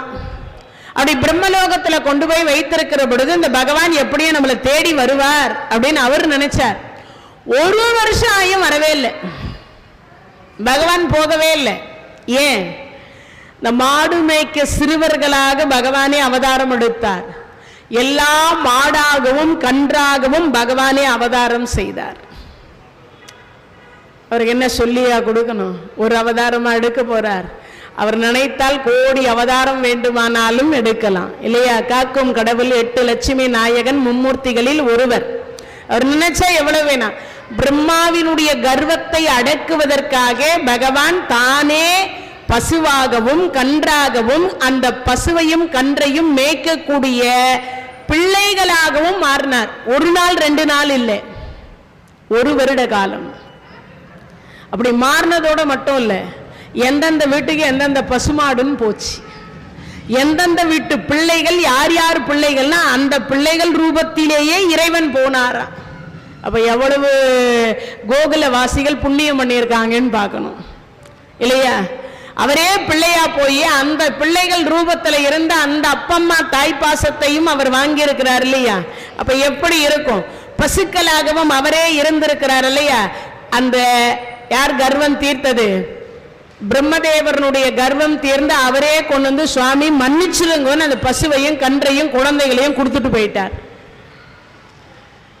அப்போ அந்த பசுக்கள் நன்றி சொல்லாத இறைவனுக்கு பசுவினுடைய சொரூபம் எடுப்பது சாதாரண விஷயமா? 5 அறிவு இறைவன் எங்க, 5 அறிவு எங்க? அந்த சொரூபம் எடுக்கின்ற பொழுது எப்படி இருந்திருக்கும்னு யோசித்து பாருங்க. அதனால இங்க சொல்லுகிற பொழுது அந்த பசுக்கள் நன்றி செலுத்தும் விதமாக வள்ளல் பெரும்பசுக்கள். ஏன்? பகவானுக்கு நிறைய நெய் பிடிக்குமா, வெண்ணெய் பிடிக்கும். கடைஞ்ச வெண்ணெய்க்கு 1000 பொய் சொல்வாராம் பகவான். ஒரு வெண்ணெய் இல்லை, கடைஞ்ச வெண்ணெய்க்கு எத்தனை பொய்? 1000 பொய் சொல்லுவார் கடைஞ்ச வெண்ணெய்க்கு. அதனால இங்க சொல்லுகிற பொழுது வள்ளல் பெரும்பசுக்கள் ஆற்றா படைத்தான் மகனே. யாரு? இந்த நந்தகோபர் வள்ளல் பெரும்பசுக்களை வச்சுட்டு இருக்கார். அதை யாரு வச்சிருக்கிறதுன்னா உன் தந்தை நந்தகோபர் வைத்திருக்கின்றார். கோகுலத்தினுடைய ராஜா அவர்கிட்ட 1000 பசுமாடுகள் இருக்கின்றது. அந்த 1000 பசுமாடுகளை வைத்துக் கொண்டிருக்கக்கூடிய நந்தகோபனுடைய மகனாக இருக்கின்றாயே, அந்த பசுக்களுக்கு இருக்கக்கூடிய கருணை இறைவா உனக்கு இல்லையா? ஒரு கேள்வி. ஏன் நாங்கள்லாம் எழுந்தோம், நீராடினோம், உன் இன்னருளை பார்ப்பதற்காக, உன் திருவடியை வணங்குவதற்காக, சேவையை பார்ப்பதற்காக, உன் திருவருளை பார்ப்பதற்காகவே நாங்கள் நீராடி வந்திருக்கிறோம். ஆனா நாங்க வந்து பார்த்தா இறைவனே இன்னும் உறங்கி கொண்டிருக்கிறார்னா எப்படி இருக்கும்? இறைவனே இன்னொருளை சுரக்கக்கூடியவரை உறங்கி கொண்டிருக்கிறார். அப்ப எங்களுக்கு எப்படி இருக்கும்? அதனால அந்த பசுக்கள் கருணை உடையது. அந்த பசுக்கள் எப்படி கருணை உடையதோ அதுபோல உன் கருணையும் எங்களுக்கு வேணும். உங்களுடைய கருணையும் எங்களுக்கு வேணும். ஆற்றா படைத்தான் மகனே அறிவுராய் ஊற்றமுடையாய் பெரியாய் உலகெனில் தோற்றமாய் நின்ற சுடரே துயிலாய். இங்க சொல்லுகிற பொழுது சொல்றார், நந்தகோபனுடைய மகனே, பிள்ளையே, விழித்துக்கொள், ஊற்றம் உடையாய், சக்தி உள்ளவனேன்னு அர்த்தம். அதற்கு பிறகு சொல்றார், என்ன சொல்றாரா? பெரியவனாக உலகில் தோற்றமாய் எங்கும் கண்களுக்கு தெரியும் படியான அவதார புருஷனாய் நின்ற ஜோதி சுடர் சொரூபமாய் துயிலாய் உறக்கத்தில் இருந்து எழுந்து மாற்றார் எதிரிகள் வழி என்று சொல்லக்கூடியது வழி தொலைத்து உன்னிடம் வலிமை இழந்து இங்க சொல்லுகிற பொழுது சொல்றார், தோற்றமாய் நின்ற சுடரே துயிலாய். ஏன்னா துரியோதனம் கொல்லணும்னு நினைச்சான். பீமசேனர் என்று சொல்லக்கூடியவர் சபதம் செய்திருந்தார், 100 பேரை நானே கொல்லுவேன். அந்த சபதத்தின் காரணமாக அன்றைய தினத்தில் துரியோதனை கொல்லலைவர். தூது போன காலத்துல எச்சர்கள், மல்லர்கள், அரக்கர்கள் ஏற்கனவே சொன்னோம் இல்லையா, அவர்களை எல்லாம் பூமியில நிக்க வச்சு இந்த பகவானை கொன்னுடணும்னு நினைச்சார். ஆனா பகவான் பாதம் 2 கொன்று விட்டார். 2 பாதத்தை வச்சு அவ்வளவு பெரியும் கொன்றார். ஃபுட்பால் அடிக்கிற மாதிரி கீழே அடிச்சு 2 பாதத்துல சேறு மிதிப்பது போல மிதிச்சு கொன்றார். ஆனா அதை செய்தவன் குற்றத்தை பொறுத்தார். அது செய்தவன் யாரு? துரியோதனன். அது செய்தது யாரு? துரியோதனன். அப்ப அந்த துரியோதனன் குற்றத்தை பொறுத்தார்னா அதுக்கு என்ன காரணம்னா, வலிமை இல்லாம அவனை கொல்லக்கூடாதுன்னு நினைக்கல. எதனால கொல்லல? பீமசேனர் செய்த சபதம் நிறைவேறணும் இல்லையா, அதுக்காக அவரை கொல்லாம விட்டுட்டார். அதனால இங்க சொல்றார், தோற்றமாய் நின்ற சுடரே துயிலாய் மாற்றார் உனக்கு வழி தொலைத்து. அப்புறம் என்ன அர்த்தம்? அவர்களுக்கு நிறைய ஆற்றல் இருக்கலாம், வலிமை இருக்கலாம், ஆனா என்னது? அதை விட வலிமை உன்னிடத்தில் உண்டு. என்ன? காக்கும் கடவுள் திருமால் இல்லையா? அதனால உன் வாசற்கண் ஆற்றாது வந்து உன் அடி பணியும் மா போலே சொல்றார். பணியும் மா போலே போற்றியாம் வந்தோம். அப்பனா என்ன அர்த்தம்? இங்க சொல்லுகிற பொழுது சொல்றார், இறைவனை போற்றணும். ஒன்று, இங்க எதிரிகள் தான் வழி தொலைத்து விட்டார்கள். எதிரிகள் தான் வழி தொலைத்திருக்காங்க. நாங்க அடியார்கள் உன் அடி திருவடியை தரிசிப்பதற்காக வந்திருக்கிறோம். அப்போ நீ எழுந்து வந்து எப்படி உன் அடி பணியும் மா போல போற்றியாம் வந்தோம். அவன என்ன அர்த்தம்? நாராயணா போற்றி, கிருஷ்ணா போற்றி, கோவிந்தா போற்றி, பச்சைவண்ணா போற்றி, கமலக்கண்ணா போற்றி, ஜனார்த்தனா போற்றி, கருடவாகனா போற்றி, அந்த இறைவனை போற்றணும். ஏதேனும் ஒரு நாமம் புகழணும். இறைவனை புகழணுமான்னு எல்லாருமே புகழணும். இறைவனை எப்படி புகழ்வது? இறைவனை புகழ முடியுமா? ஒரு கேள்வி. இறைவனை புகழ்ந்தே நாம் எல்லாம் பேசணும். என்ன இவர் சொல்றார்? முதல்ல பார்த்தீங்கன்னா நம்ம பொய்கை ஆழ்வார், வையம் தாலியாக வார்கடலே நெய்யாக வெய்ய கதிரோன் விளக்காக செய்ய சுடர் ஆலியான் அடிக்கே சூட்டினேன் சொல் மாலை இடராலி நீங்குகவே என்றார். இதான் முதல் அந்தாதி. நமக்கெல்லாம் பொய்கை ஆழ்வார் என்று சொல்லக்கூடியவர் கொடுத்த முதல் அந்தாதி.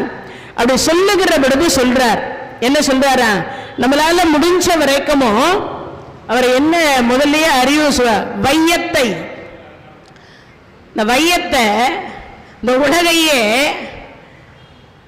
அகலாக்கிட்டாராம். இந்த உலகத்தை அகல ஆக்க முடியுமான்னா ஆக்கிட்டார். அதுக்கு அடுத்து சொல்றார், வார் கடலே நெய்யாக்கி, ஒரு கடலை எடுத்து நெய்யா ஆக்கிட்டார். கடலை எடுத்து நெய்யெல்லாம் நம்மளால ஆக்க முடியுமா? ஆக்கலாம். ஆனா அவர் சொல்றார், வெய்ய கதிரோன் விளக்காக, யார சூரியனை கொண்டு வந்து அந்த எதுக்கு கடல்லையாக இருக்கிற நெய்க்கு விளக்கு வச்சுட்டார். திரி எதை கொண்டு போடுறது? இந்த உலகத்தை எது அகல் ஆக்கி கடலை நெய்யாக்கி அதுல திரி இவ்வளவு போட்டா சரியா இருக்குமா? சூரிய பகவானை கொண்டு வந்து போட்டார். கற்பனை எல்லாம் எப்படி இருக்குன்னு பாருங்க. நம்ம எல்லாம் ஒரு நெய் வாங்கி விளக்கேற்றுறதுக்கே 1008 ஃபார்மாலிட்டிஸ் பார்க்குறோம். ஒரு நெய் வாங்கி விளக்கேற்றுறதுக்கே 1000 முறை யோசிக்கிறோம். ஆனால் அவர் மனதார எப்படி பாடி அருளி கொடுத்துருக்கிறாருன்னு பாருங்க. இந்த உலகையே என்னவாக்கிறார்? தாலியாக. அப்படின்னா என்ன அர்த்தம்? விளக்காக போட்டிருக்கார், அகல் விளக்காக மாற்றிருக்கிறார். சொல்லுவாங்க இல்லையா, அந்த காலத்துல எல்லாம் பார்த்தீங்கன்னா மடக்குன்னு வாங்க. அந்த காலத்தில் பெருமாள் கோயிலில் பார்த்தீங்கன்னா உச்சியில் கொண்டு போய் மடக்கு வச்சு பெரிய விளக்கு வச்சு திரி போட்டு விளக்கேற்றுவாங்க. புரட்டாசி மாத காலத்தில் இப்போவும் அந்த மாதிரி பெருமாள் கோயிலில் ஏற்றுறதுக்குன்னே நமக்கு ஒரு கொடிமரம் மாதிரி ஒரு கம்பத்தை வச்சுருப்பாங்க. அதை கொண்டு போய் ஏற்றுவாங்க. அது மாதிரி இங்கே சொல்றார், வையம் தாலியாக வார்கடலே நெய்யாக வெய்ய கதிரோன் விளக்காக செய்ய சுடர் ஆளியான் அடிக்கே சூட்டினேன் சொல் மாலையினர். சொல்லால, பாட்டால, பாசுரத்தால, அந்தாதியால பாடி அருளி கொடுக்கிறார். இங்க சொல்றார். அதுக்கு அடுத்து சொல்றார், இடராளி நீங்குகவே என்றார். நம்மளுடைய இடர் யார் கலைவா? காக்கும் கடவுள் என்று சொல்லக்கூடிய திருமாலாக இருக்கக்கூடிய பெருமாள் தான் கலைவார். ஏன்னா 8 லட்சுமிக்கு வீட்டுக்காரர் இல்லையா, 8 லட்சுமிக்கு. இதையே பூதத்தாழ்வார் சொல்றார், அன்பே தாலியாக ஆர்வமே நெய்யாக. இவங்கெல்லாம் எப்படி பாடி கொடுத்திருக்கிறாங்கன்னு பாருங்க. அன்பே தாலியாக ஆர்வமே நெய்யாக இன் குரு சிந்தை இடு திரி. எது இன்பம்? எது இன்புரு சிந்தை இடு திரியா நண்புருகி ஞான சுடர் விளக்கேற்றினேன் நாரணர்க்கு ஞான தமிழ் புரிந்த நான். இதுக்கு அர்த்தம் அன்பு. என்ன, காசு இருந்தா வாங்கிடலாம் எல்லாத்தையும். எதை வாங்குறது? நெய் வாங்கலாம், திரி வாங்கலாம், அகல் வாங்கலாம், விளக்கேற்றிடலாம். ஆனால் அன்பில்லாமல் விளக்கேற்றி என்ன பிரயோஜனம்? நம்ம வீடுகளில் கூட விளக்கேற்றுற பொழுது மகிழ்ச்சியாக விளக்கேற்றணும். ஏற்றி தொலையணுமே அப்படின்னு ஏற்றக்கூடாது.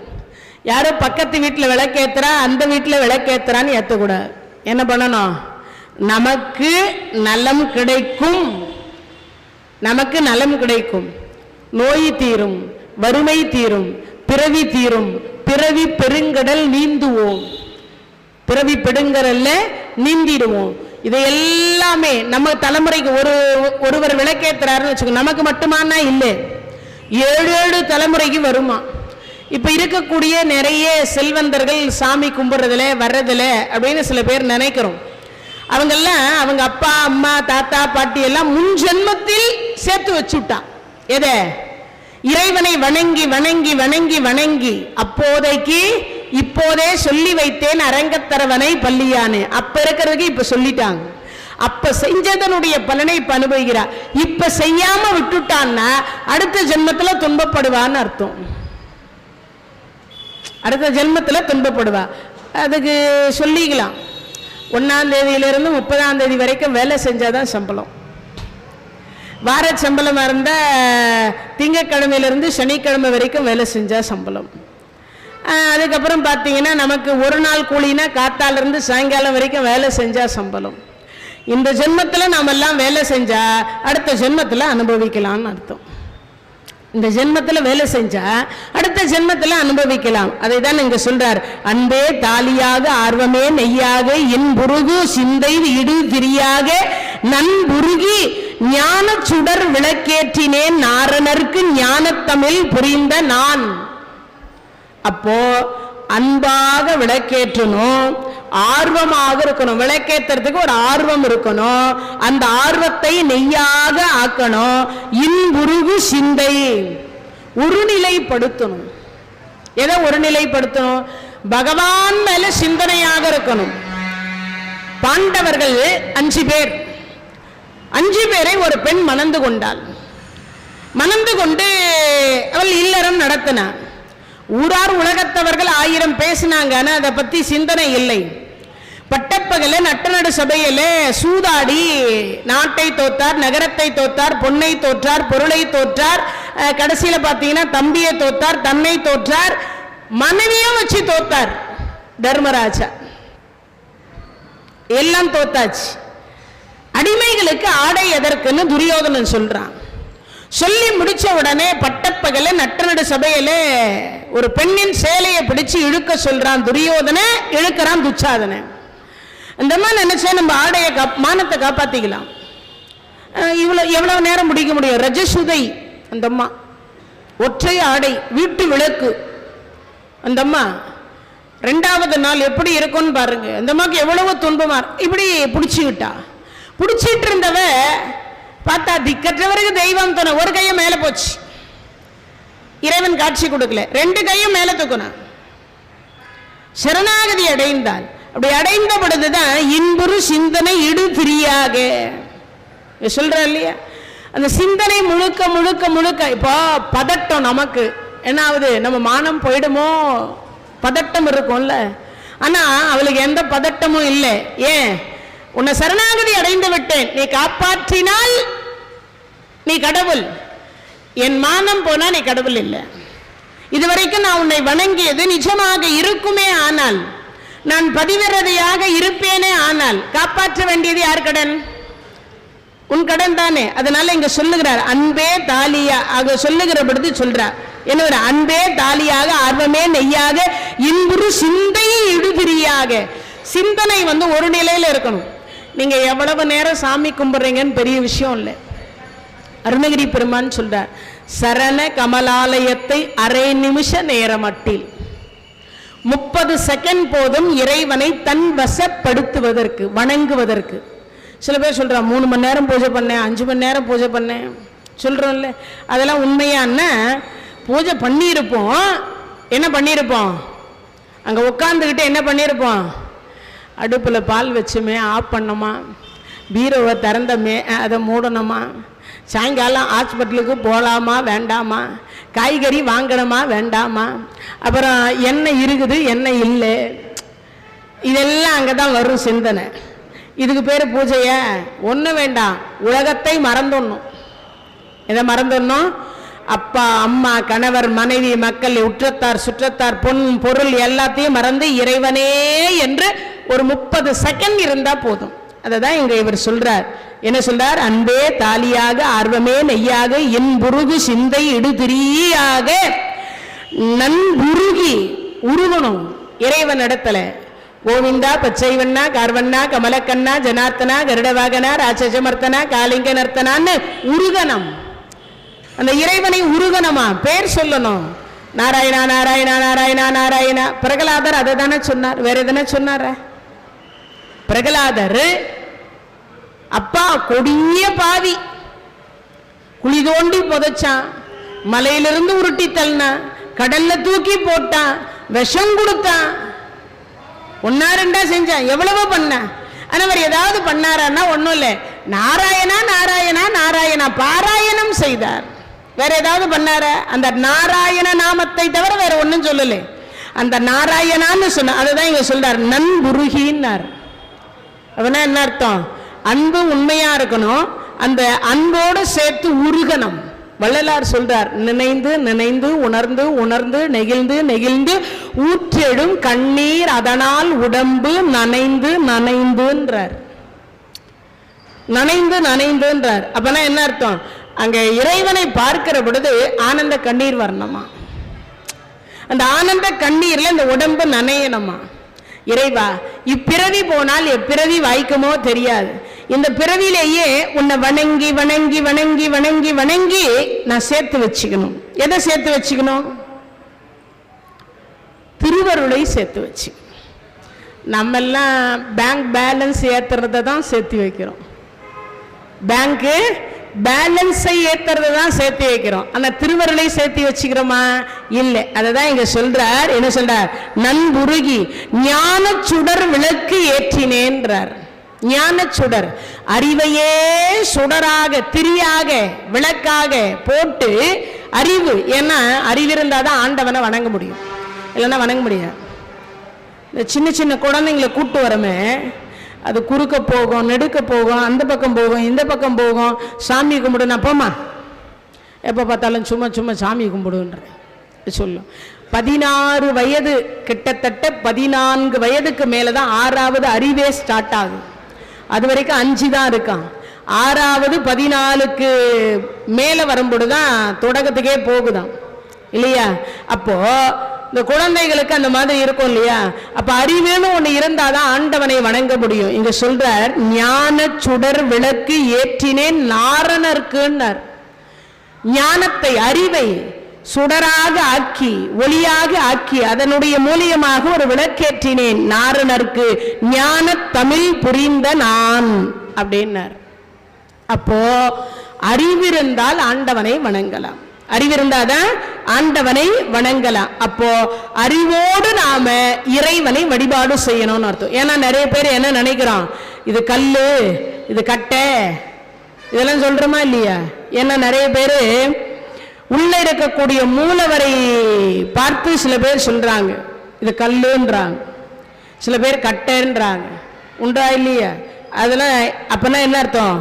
கட்டையிலையும் இறைவன் இருக்கிறார். திருப்போரூர் அப்படின்னு சொல்லக்கூடிய தலத்தில் இருக்கக்கூடிய முருகப்பெருமான் என்று சொல்லக்கூடியவர் கட்டையினால் ஆனவர். அந்த முருகப்பெருமான் கட்டையினாலதான், கட்டையில பனைமரத்தினால் ஆனவர் அந்த முருகப்பெருமான். இது எதுக்கு சொல்றேன்னா, இறைவனாக இருக்கக்கூடியவரை, இறைவனாக ஞானத்தை அறிவை கொண்டு வணங்கணும்னா, ஏன்னா அறிவில்லாத இருந்தாதான் அது கல்லு கட்டம்போம், அறிவு இருந்தா சொல்ல மாட்டோம். நமக்கு மேல ஏதோ ஒரு இறைவன் இருக்கிறார் அப்படின்னு நினைப்போம். இங்க சொல்லுகிற பொழுது அப்படிதான் சொல்றா பிராட்டியார். என்ன சொல்றால, நம்மளால முடிந்த வரைக்கும் இறைவன் என்று சொல்லக்கூடியவனை 20வது பாடல சொல்ற, ஆற்றாது வந்து உன்னடி பணியையும் மா போல போற்றியாம் வந்தோம் புகழ்ந்தேலோர் எம்பாவாய். அப்போ இறைவனை புகழ வேண்டும், இறைவனை புகழனம் அப்படின்னு சொல்லி இந்த பாடல் 20வது பாடல்ல நிறைவு செய்கிறார். 21வது பாடல் என்று சொல்லக்கூடியது இறைவனுடைய கருணையினாலே 22வது பாடல். அந்த 22வது பாடல சொல்றார், அங்கன் மான் ஞாலத்து அரசர் அபிமான. அறிவு ஞானத்திற்கு அரசர் யாரு? அங்கன் மா ஞானத்து அரசர் அபிமான. பங்கயமாய் வந்து நின் பள்ளி கட்டிற்கீழ், கட்டினுடைய கீழே சங்கமிரு பார் போல் வந்து தலை பெய்தோம் கிங்கினி வாய் செய்த தாமரை பூ போல், தாமரை பூ போல செங்கல் சிறு சிறிதே எம்மேல் விடியாவோ திங்களும் ஆதித்தனும் எழுந்தார் போல் அங்கரணி இரண்டும் கொண்டு எங்கள் மேல் நோக்குதியேல் எங்கள் மேற் சாபம் இழித்தேலோர் எம்பாவாய். சொல்ற பொழுது சொல்றா, அங்கன் மான் ஞாலத்து அரசர் அபிமான பங்கயமாய் வந்து நின் பள்ளி கட்டிற்கீழ். அறிவு ஞானத்திற்கு சிறந்தது. பின்னாடி ஏதாவது வருமா? State bank, Indian bank, reserve வங்கி, எல்ஐசி பாலிசி, காரு, பங்களா, மனைவி, மக்கள், உற்றத்தார், சுற்றத்தார், வீதி வரை எது? மனைவி. காடு வரை பிள்ளை, கடைசி வரைக்கும். வீடு வரை உறவு, வீதி வரை மனைவி, காடு வரை பிள்ளை, கடைசி வரைக்கும் ஒன்றும் கிடையாது. 1 கோடி 1000 கோடி வைத்திருந்தாலும் நம்ம மேல போட போறது 1 கோடி. அதை தவிர வேற எதனா போட போறோம்? தங்கத்துல இடுப்புல அண்ணா கயிறு கட்டி இருந்தா கூட என்ன பண்ணுவாரா? தூக்கி போடும். எந்த மேனியோட வந்தோமோ அந்த மேனியோட. அப்போ என்ன சொல்றாரு இங்க? அங்கன் மான் ஞாலத்து அரசர் அபிமான பங்கயமாய் வந்து நின் பள்ளி கட்டிற்கீழே. எல்லாவற்றையும் ஆசையை துறக்கணும்ன்றார். அப்படி ஆசையை துறக்க முடியுமா? ஒரு கேள்வி. அண்ணா, ஒரு 40 வயசான சிலதை துறக்கணுமா? எதை துறக்கணும்? சர்க்கரையை கொஞ்சம் துறக்கணும், உப்பு கொஞ்சம் துறக்கணும். ஏன்னா கோபத்தை அப்பதான் கொஞ்சம் கட்டுப்படுத்த முடியும். சரி, அதுக்கப்புறம் என்ன துறக்கணும்? அடிக்கடி எதையாவது சாப்பிட்றதா இருந்தால் அதை சாப்பிடாத கொஞ்சம் கொஞ்சமாக குறைக்கணும். நிறைய சாப்பிட்டுட்டே இருக்கக்கூடாது. சரி, நிறைய கோவப்படுறவமா? கோவப்படக்கூடாது. நிறைய பேசுறவர்களா? ஒரு நாள் பேசாத மௌன விரதம் இருந்து பார்க்கணும். ஏகாதசிக்கு அன்னைக்கு இருக்கலாம், பிரதோஷத்தன்னைக்கு இருக்கலாம், அதுக்கப்புறம் பார்த்தீங்கன்னா சோமவாரத்தன்னைக்கு இருக்கலாம், அதுக்கப்புறம் சங்கடர சதுர்த்தி அன்னைக்கு இருக்கலாம், சஷ்டி அன்னைக்கு இருக்கலாம், ஏதாவது ஒரு தெய்வத்துக்கு வெள்ளிக்கிழமை இருக்கலாம், செவ்வாய்க்கிழமை இருக்கலாம். காலை 6 மணியிலிருந்து சாயங்காலம் 6 மணி வரைக்கும். முடியுமான்னா முடியாது. பேசாம இருக்க முடியும்? நாம பேசாம இருக்கலாம். நம்ம கையில் இருக்கிற செல்போன் பேசாம இருக்குமா? சும்மா இருந்து கையில மணியை எடுத்துட்டு பூஜை பண்ணிட்டு இருக்கும் போதே சில பேர் காதல இப்படி வச்சுன்னு தான் பேசுறா. பூஜை பண்ணும் போது கூட அந்த செல்ல கீழே வைக்கிறதுல, சொல்லுங்கக்கா என்ன சமையல்? சாம்பாருக்கா? எது? ஒரு பக்கம் தீபாராதனை தட்டு, ஒரு பக்கம் மணி இருக்குது, காதுல செல்போன் இருக்குது. அவ என்ன பண்றது? யோசிச்சு பாருங்க. அப்போ நாம மௌன விரதம் இருந்தாலும் நம்ம கையில் இருக்கக்கூடிய போன் நம்மள மௌன விரதத்துல இருக்க விடாது. அதைத்தான் இங்க சொல்லுகிற பொழுது ஆசையை துறக்கணும். மொத்தமா எல்லாத்தையும் துறக்க முடியாது. கொஞ்சம் கொஞ்சமாக, சிறிது சிறிதாக சிலவற்றை துறக்கணும். அதுதான் இங்க சொல்றார். ஞானத்து பூமியின் கால் உள்ளது அரசர்கள் அபிமான பங்கயமாய் ஆசைகளை உதறி நின் பள்ளி கட்டில் கீழே உன்னுடைய அணையின் கீழே சங்கமிப்பார் போல். என்ன? எத்தனையோ கோடி அரசர்கள், அத்தனை கோடி அரசர்களும் இந்த பகவானுடைய பாதார விந்தம் கிடைத்து விடாதா? இந்த பாதார விந்தம் நமக்கு கிடைக்காதான்னு நிறைய பேர் ஏங்குறாங்க இல்லையா? செடியாய வல்வினை தீர்க்கும் திருமாலே நெடியானே வேங்கடவான் கோயில் வாசலில் அடியாரும் வானவரும் அறம்பெயரும் கிடத்தி எங்கும் படியாய் கிடந்து உன் பவளவாயை காண்பேனோ. குலசேகர ஆழ்வார் சொல்றார். அவர் ஒரு அரசர். ஆனா அவர் சொல்லுகிற பொழுது என்ன சொல்றார்? அந்த திருவடி சேவையை பார்ப்பதற்கு, அந்த பவளவாயை பார்ப்பதற்கு நான் வாசற்படியாக இருக்க மாட்டேனா அப்படின்னு கேட்கிறார். எங்க திருவேங்கடமுடையான் வாசற்படியாக திருப்பதியில நான் இருக்க மாட்டேனா அப்படின்னு கேட்கிறார். அது மாதிரி இங்க சொல்லுவதுக்கு போல சங்கமிப்பார் போல் அப்படின்னா, அப்பனா அரசர்கள் எல்லாரும் பகவான் கிட்ட ஆலோசனை பெறுவதற்காக ஒரு கூட்டம் வருது. இன்னொன்னு, ஆசையே துறந்து சில கூட்டங்கள் வருகிறது. அப்போ ஆசையை துறக்கணுமா வேண்டாமா? ஆலோசனை பெறுவதற்கு வரவங்க வேற, ஏன்னா அவங்க மறுபடியும் பிறக்க போறாங்க. ஆனா ஆசையை துறந்து வரக்கூடியவர்கள் அடியார்கள். அப்படி துறந்து வந்தா என்ன கிடைக்குமா? வைகுந்த பதவி கிடைக்குமா? பகவான் பக்கத்திலேயே இருக்கலாமா? என்ன கிடைக்கும்? வைகுந்த பதவி கிடைக்கும். அதைத்தான் நீங்க சொல்ற. சங்கமிப்பார் போல் வந்து தலை பெய்தும் கிங்கினி வாய் செய்த தாமரை பூ போல. தாமரையினுடைய பூ போல இந்த பாதம் இருக்கு பாரு, அது எப்படி இருக்குமா? கிங்கினி வாய் செய்த அழகிய வாயை சிறிதே திறந்து தாமரை பூ போல என்ன பண்ணணுமா? அந்த வாயில ஏதாவது ஒரு ஆசீர்வாதம் பண்ணணும். நம்ம எல்லாம் பெரியவங்க கிட்ட ஆசீர்வாதம் வாங்கணும். நல்ல நாள்ல பார்த்தீங்கன்னா மாதா பிதா குரு 3 பேர்கிட்ட ஆசீர்வாதம் வாங்கணும். யாரெல்லாம்? இந்த குழந்தைங்கள்லாம் மாதா பிதா குரு கிட்ட ஆசீர்வாதம் வாங்கணும். இப்பெல்லாம் பிறந்த நாள் அன்னைக்கு கூட அம்மா காலில் விழுங்கடான்னா, அப்பா காலில் விழுங்கடான்னா காலில் விழணுமா? மா போம்மா, வேறு வேலை இல்லை, சும்மா என்னது காலில் எல்லாம் விழ சொல்லிட்டு அப்போ தான்டா காசு கொடுப்பார், ஆசீர்வாதம். அதெல்லாம் ஒன்றும் வேண்டாம், விடுங்க. இப்பெல்லாம் அவ்வளவு அலட்சியமாக போச்சு இல்லையா? பெரியவங்க காலில் சின்ன பிள்ளைங்கள்லாம் நம்ம வீட்டுக்கு யாராவது பெரியவங்க வந்தாங்கன்னாவே அவங்க ஆசீர்வாதம் வாங்கணும்னு பிள்ளைங்களுக்கு சின்ன வயசுலேருந்து சொல்லி கொடுக்கணும். பெருசானதுக்கு அப்புறம் சொல்லி கொடுத்தா 5ல் விளையாதது 50ல் விளையவே விளையாது. அதனால இங்க சொல்றார், கிங்கிணி வாய் செய்த அழகிய வாயை சிறிதே திறந்து தாமரை பூ போல தாமரை மலரை போல் செங்கல் உன் செவ்விய கண்கள் சிறிது சிறிதே. டக்குன்னு முடிச்சு பார்க்க வேண்டாமா பகவான். என்ன சொல்றா? கொஞ்சம் கொஞ்சமா திறந்து உன் கடைக்கண் பார்வை அப்படின்னு சொல்லுவோம் இல்லையா? இந்த பகவானுடைய கடைக்கண் பார்வை, அந்த கடைக்கண் பார்வை நம்ம மேல படணுமா? எதுக்கு சொல்றாளா? செங்கன் சிறிது சிறிதே எம்மேல் விழியாவோ. இந்த பகவானை நேருக்கு நேரா பார்க்க கூடாது, எந்த சுவாமியையுமே நேருக்கு நேரா தரிசனம் பண்ணக்கூடாது. நம்ம முகம் வடக்கு பார்த்துருக்கணும், நம்ம முகம் வடக்கு பார்த்துருக்கணும். அப்படி வடக்கு பார்த்து இருந்தா இறைவனுடைய வழக்கன் பார்வை நம்ம மேல படுமா. இந்த ஓர பார்வை அப்படின்னு சொல்லக்கூடிய ஓர பார்வையை நமக்கு மேல படுமா. அதை இங்க சொல்லுகிறார், செங்கன் சிறிது சிறிதே எம்மேல் விழியாவோ. அதுக்கு அடுத்து சொல்றார், திங்களும் ஆதித்தனும். திங்களும் ஆதித்தனும்.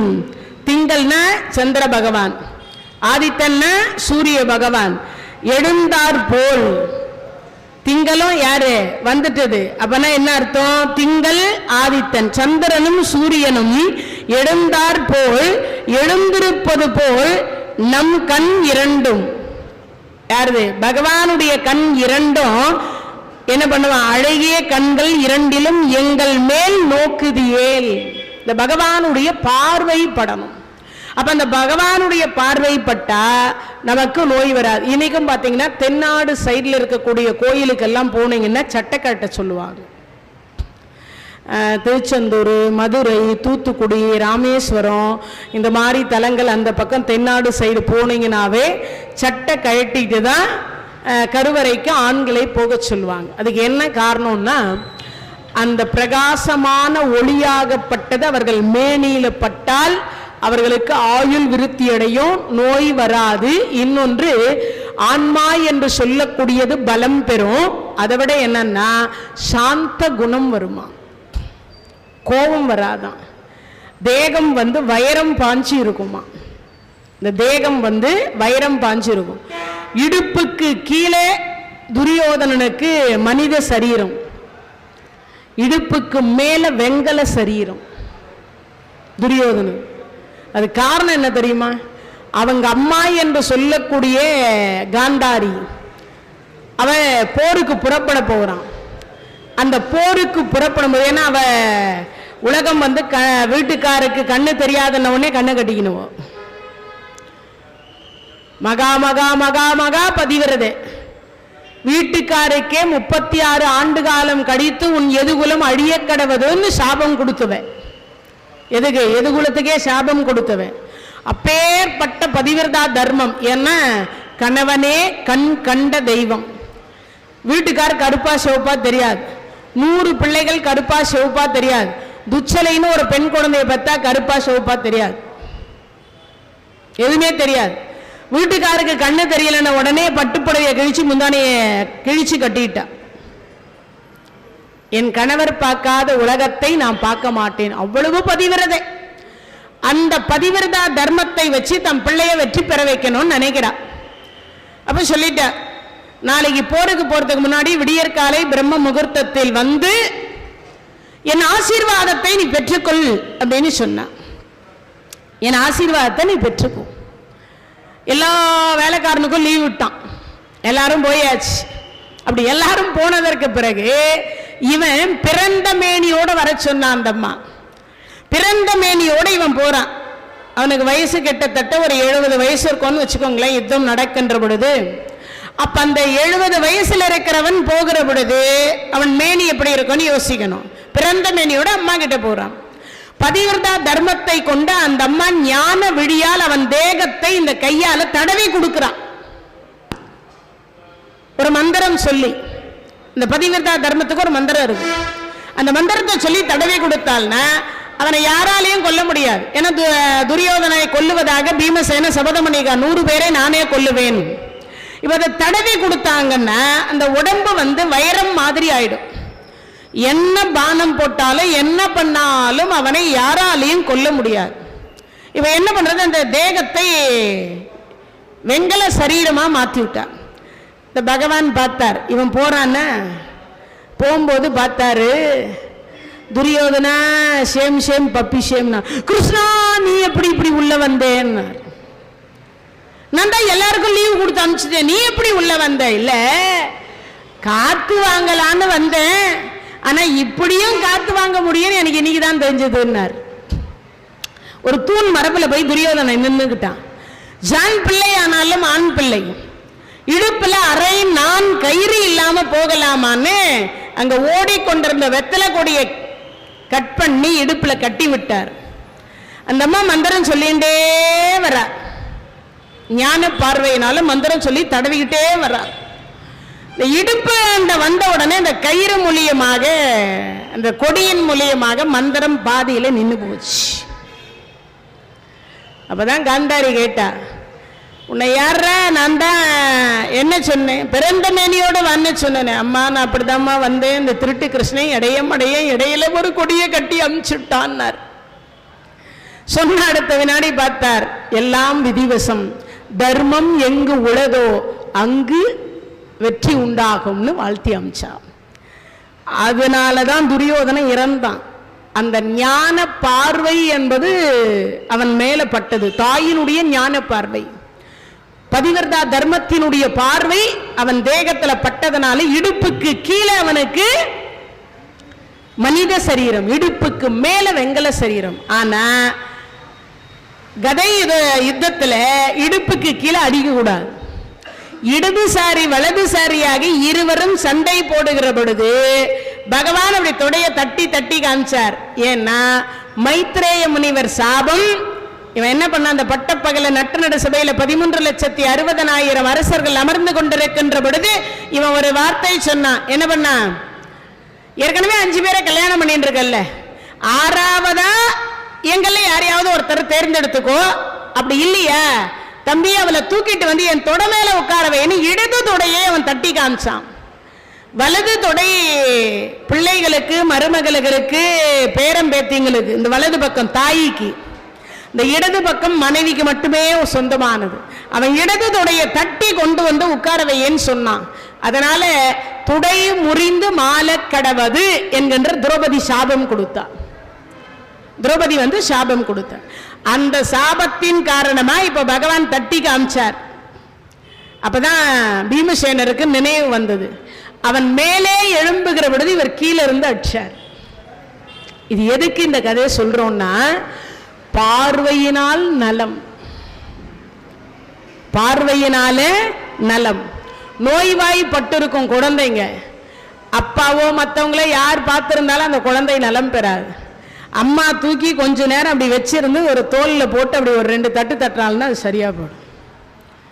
இந்த தாயினுடைய வாசம், குணம், பாசம் அது மாதிரி இங்கு சொல்லுகிற பொழுது சொல்ற, செங்கன் சிறு சிறிதே எம்மேல் விழியாவோ, எங்கள் மேல உன்னுடைய கருணை விழி படாதோ, அன்போடு இருக்கக்கூடிய விழி பார்வை எங்கள் மேல படாதோ, திங்களும் ஆதித்தனும் எழுந்தார் போல்.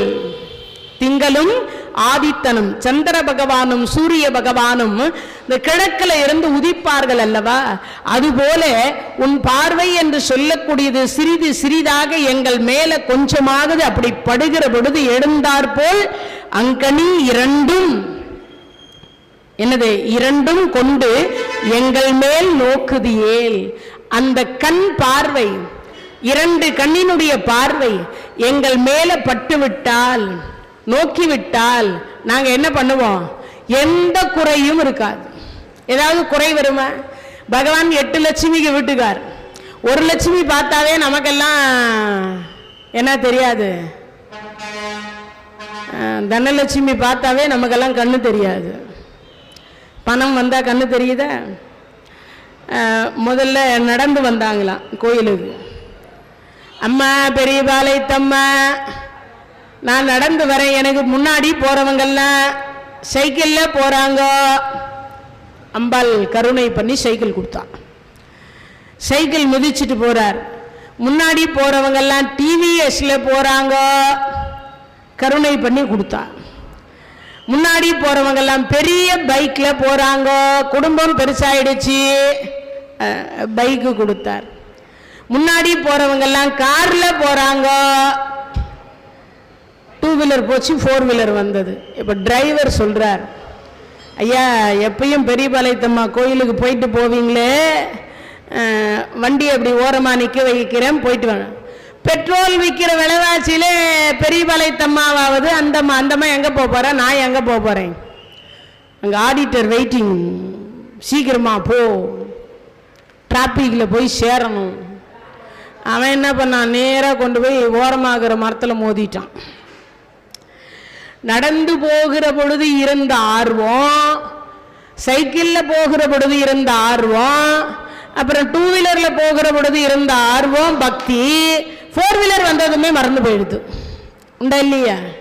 இந்த சந்தோஷம் எவ்வளவுக்கு எவ்வளவு உயருகிறதோ அவ்வளவுக்கு அவ்வளவு துன்பமும் உயரும். எவ்வளவுக்கு எவ்வளவு ஆசை உயருகிறதோ அவ்வளவுக்கு அவ்வளவு துன்பமும் உயரும். நடந்து போனவர்கள் கீழே விழுந்தா அடி லேசா போடும். சைக்கிள்ல போகும்போது கீழே விழுந்தா கொஞ்சம் அதிகமா இருக்கும். 2 வீலரில் போகும்போது கொஞ்சம் அடிபட்டா கொஞ்சம் கை கால் உடையும். 4 வீலர் போனா சில நேரம் தப்பிப்போம், சில நேரம் போவோம். மேலே போனா இப்போதான் எங்கேயோ ஒரு 2 ஃப்ளைட் ஆக்சிடென்ட் ஆனது. ஏதோ தப்பிக்கிறவர்கள் சில பேர் தப்பிச்சாங்க, ஆனா 175 பயணிகள் தப்பிக்கல. அப்போ இன்பம் எவ்வளவுக்கு எவ்வளவு உயர்கிறதோ அவ்வளவுக்கு அவ்வளவு துன்பமும் உயரும் என்பது அர்த்தம். எவ்வளவுக்கு எவ்வளவு ஆசைகளை குறைத்துக் கொள்ளுகிறோமோ அவ்வளவுக்கு அவ்வளவு துன்பமும் குறையும் என்பது அர்த்தம். ஆசையே துன்பத்திற்கு அடிப்படையான காரணம். ஆசைதான் துன்பத்திற்கு அடிப்படையான காரணம். இங்க சொல்லுகிற பொழுது சொல்றால், திங்களும் ஆதித்தனும் எழுந்தாற்போல் அங்கனி 2, அந்த கண் 2 என்ன பண்ணுவான்? கொண்டு எங்கள் மேல் நோக்குதியேல், எங்களை மட்டும் ஒரே ஒரு பார்வை அப்படி பார்த்துட்டா, அந்த பார்வையினால நலம் பெறக்கூடியவர்கள். எப்படி அந்த காந்தாரி தன்னுடைய மகன் வாடணும்ன்றதுக்காக அவ பார்வை ஞான பார்வையே அந்த பதிவிரதா தர்மத்தை கொண்டு, ஏன்னா அவ பூமியை யாரையுமே பார்க்கல, அவ பார்த்தது ஒரே ஒரு ஆளு தான் பார்க்கணும்னு நினைச்சது தர்மராஜாவை.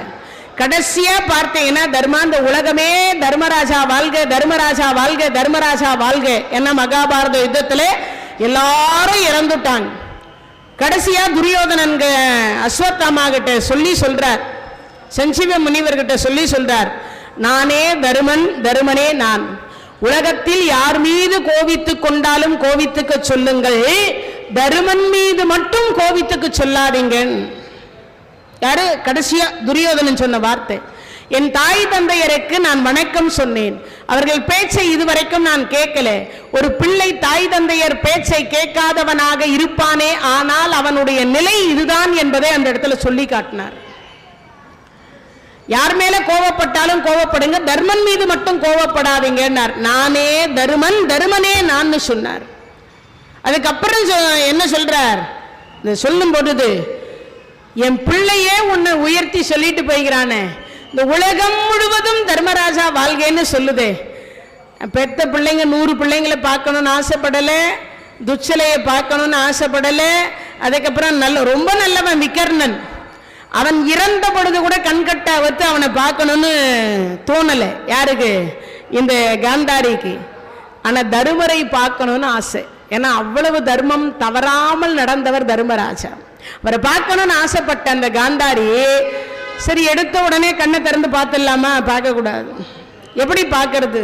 பார்க்க கூடாது இல்லையா? பிள்ளை திடீர்னு எரிஞ்சு சாம்பலா போயிட்டான்னா, ஏன்னா இங்க 100 பேர் இறந்து போன வயிற்றுச்சல் இருக்குது, இங்க எரியுது வயிறு, பெத்த வயிறு இல்லையா?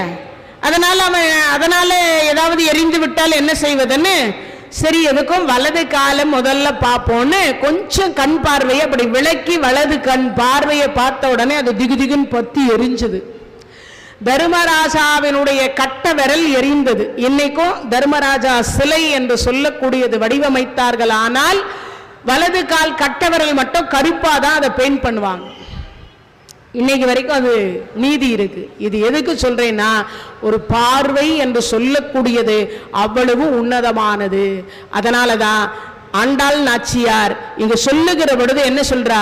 பாவை நோம்பிருந்து விட்டோம் இறைவா, உன் கடைக்கண் பார்வை என்று சொல்லக்கூடிய அந்த பார்வையை சிறிது சிறிதாக திறந்து எங்கள் மேல் நோக்குதியேல், எங்களை கொஞ்சமாவது கருணையோடு பார்த்தால், அந்த திங்களும் திங்கள் என்று சொல்லக்கூடியதும் ஆதித்த பகவானும் எழுந்தார் போல எழுந்து வந்து உன்னுடைய கடைக்கண் பார்வை எங்க மேல் அப்படி கொஞ்சம் பார்த்தா, அதுதான் சொல்றார், எங்கள் மேல் நோக்குவியல் எம்மேர் சாபம் இழித்தலோ.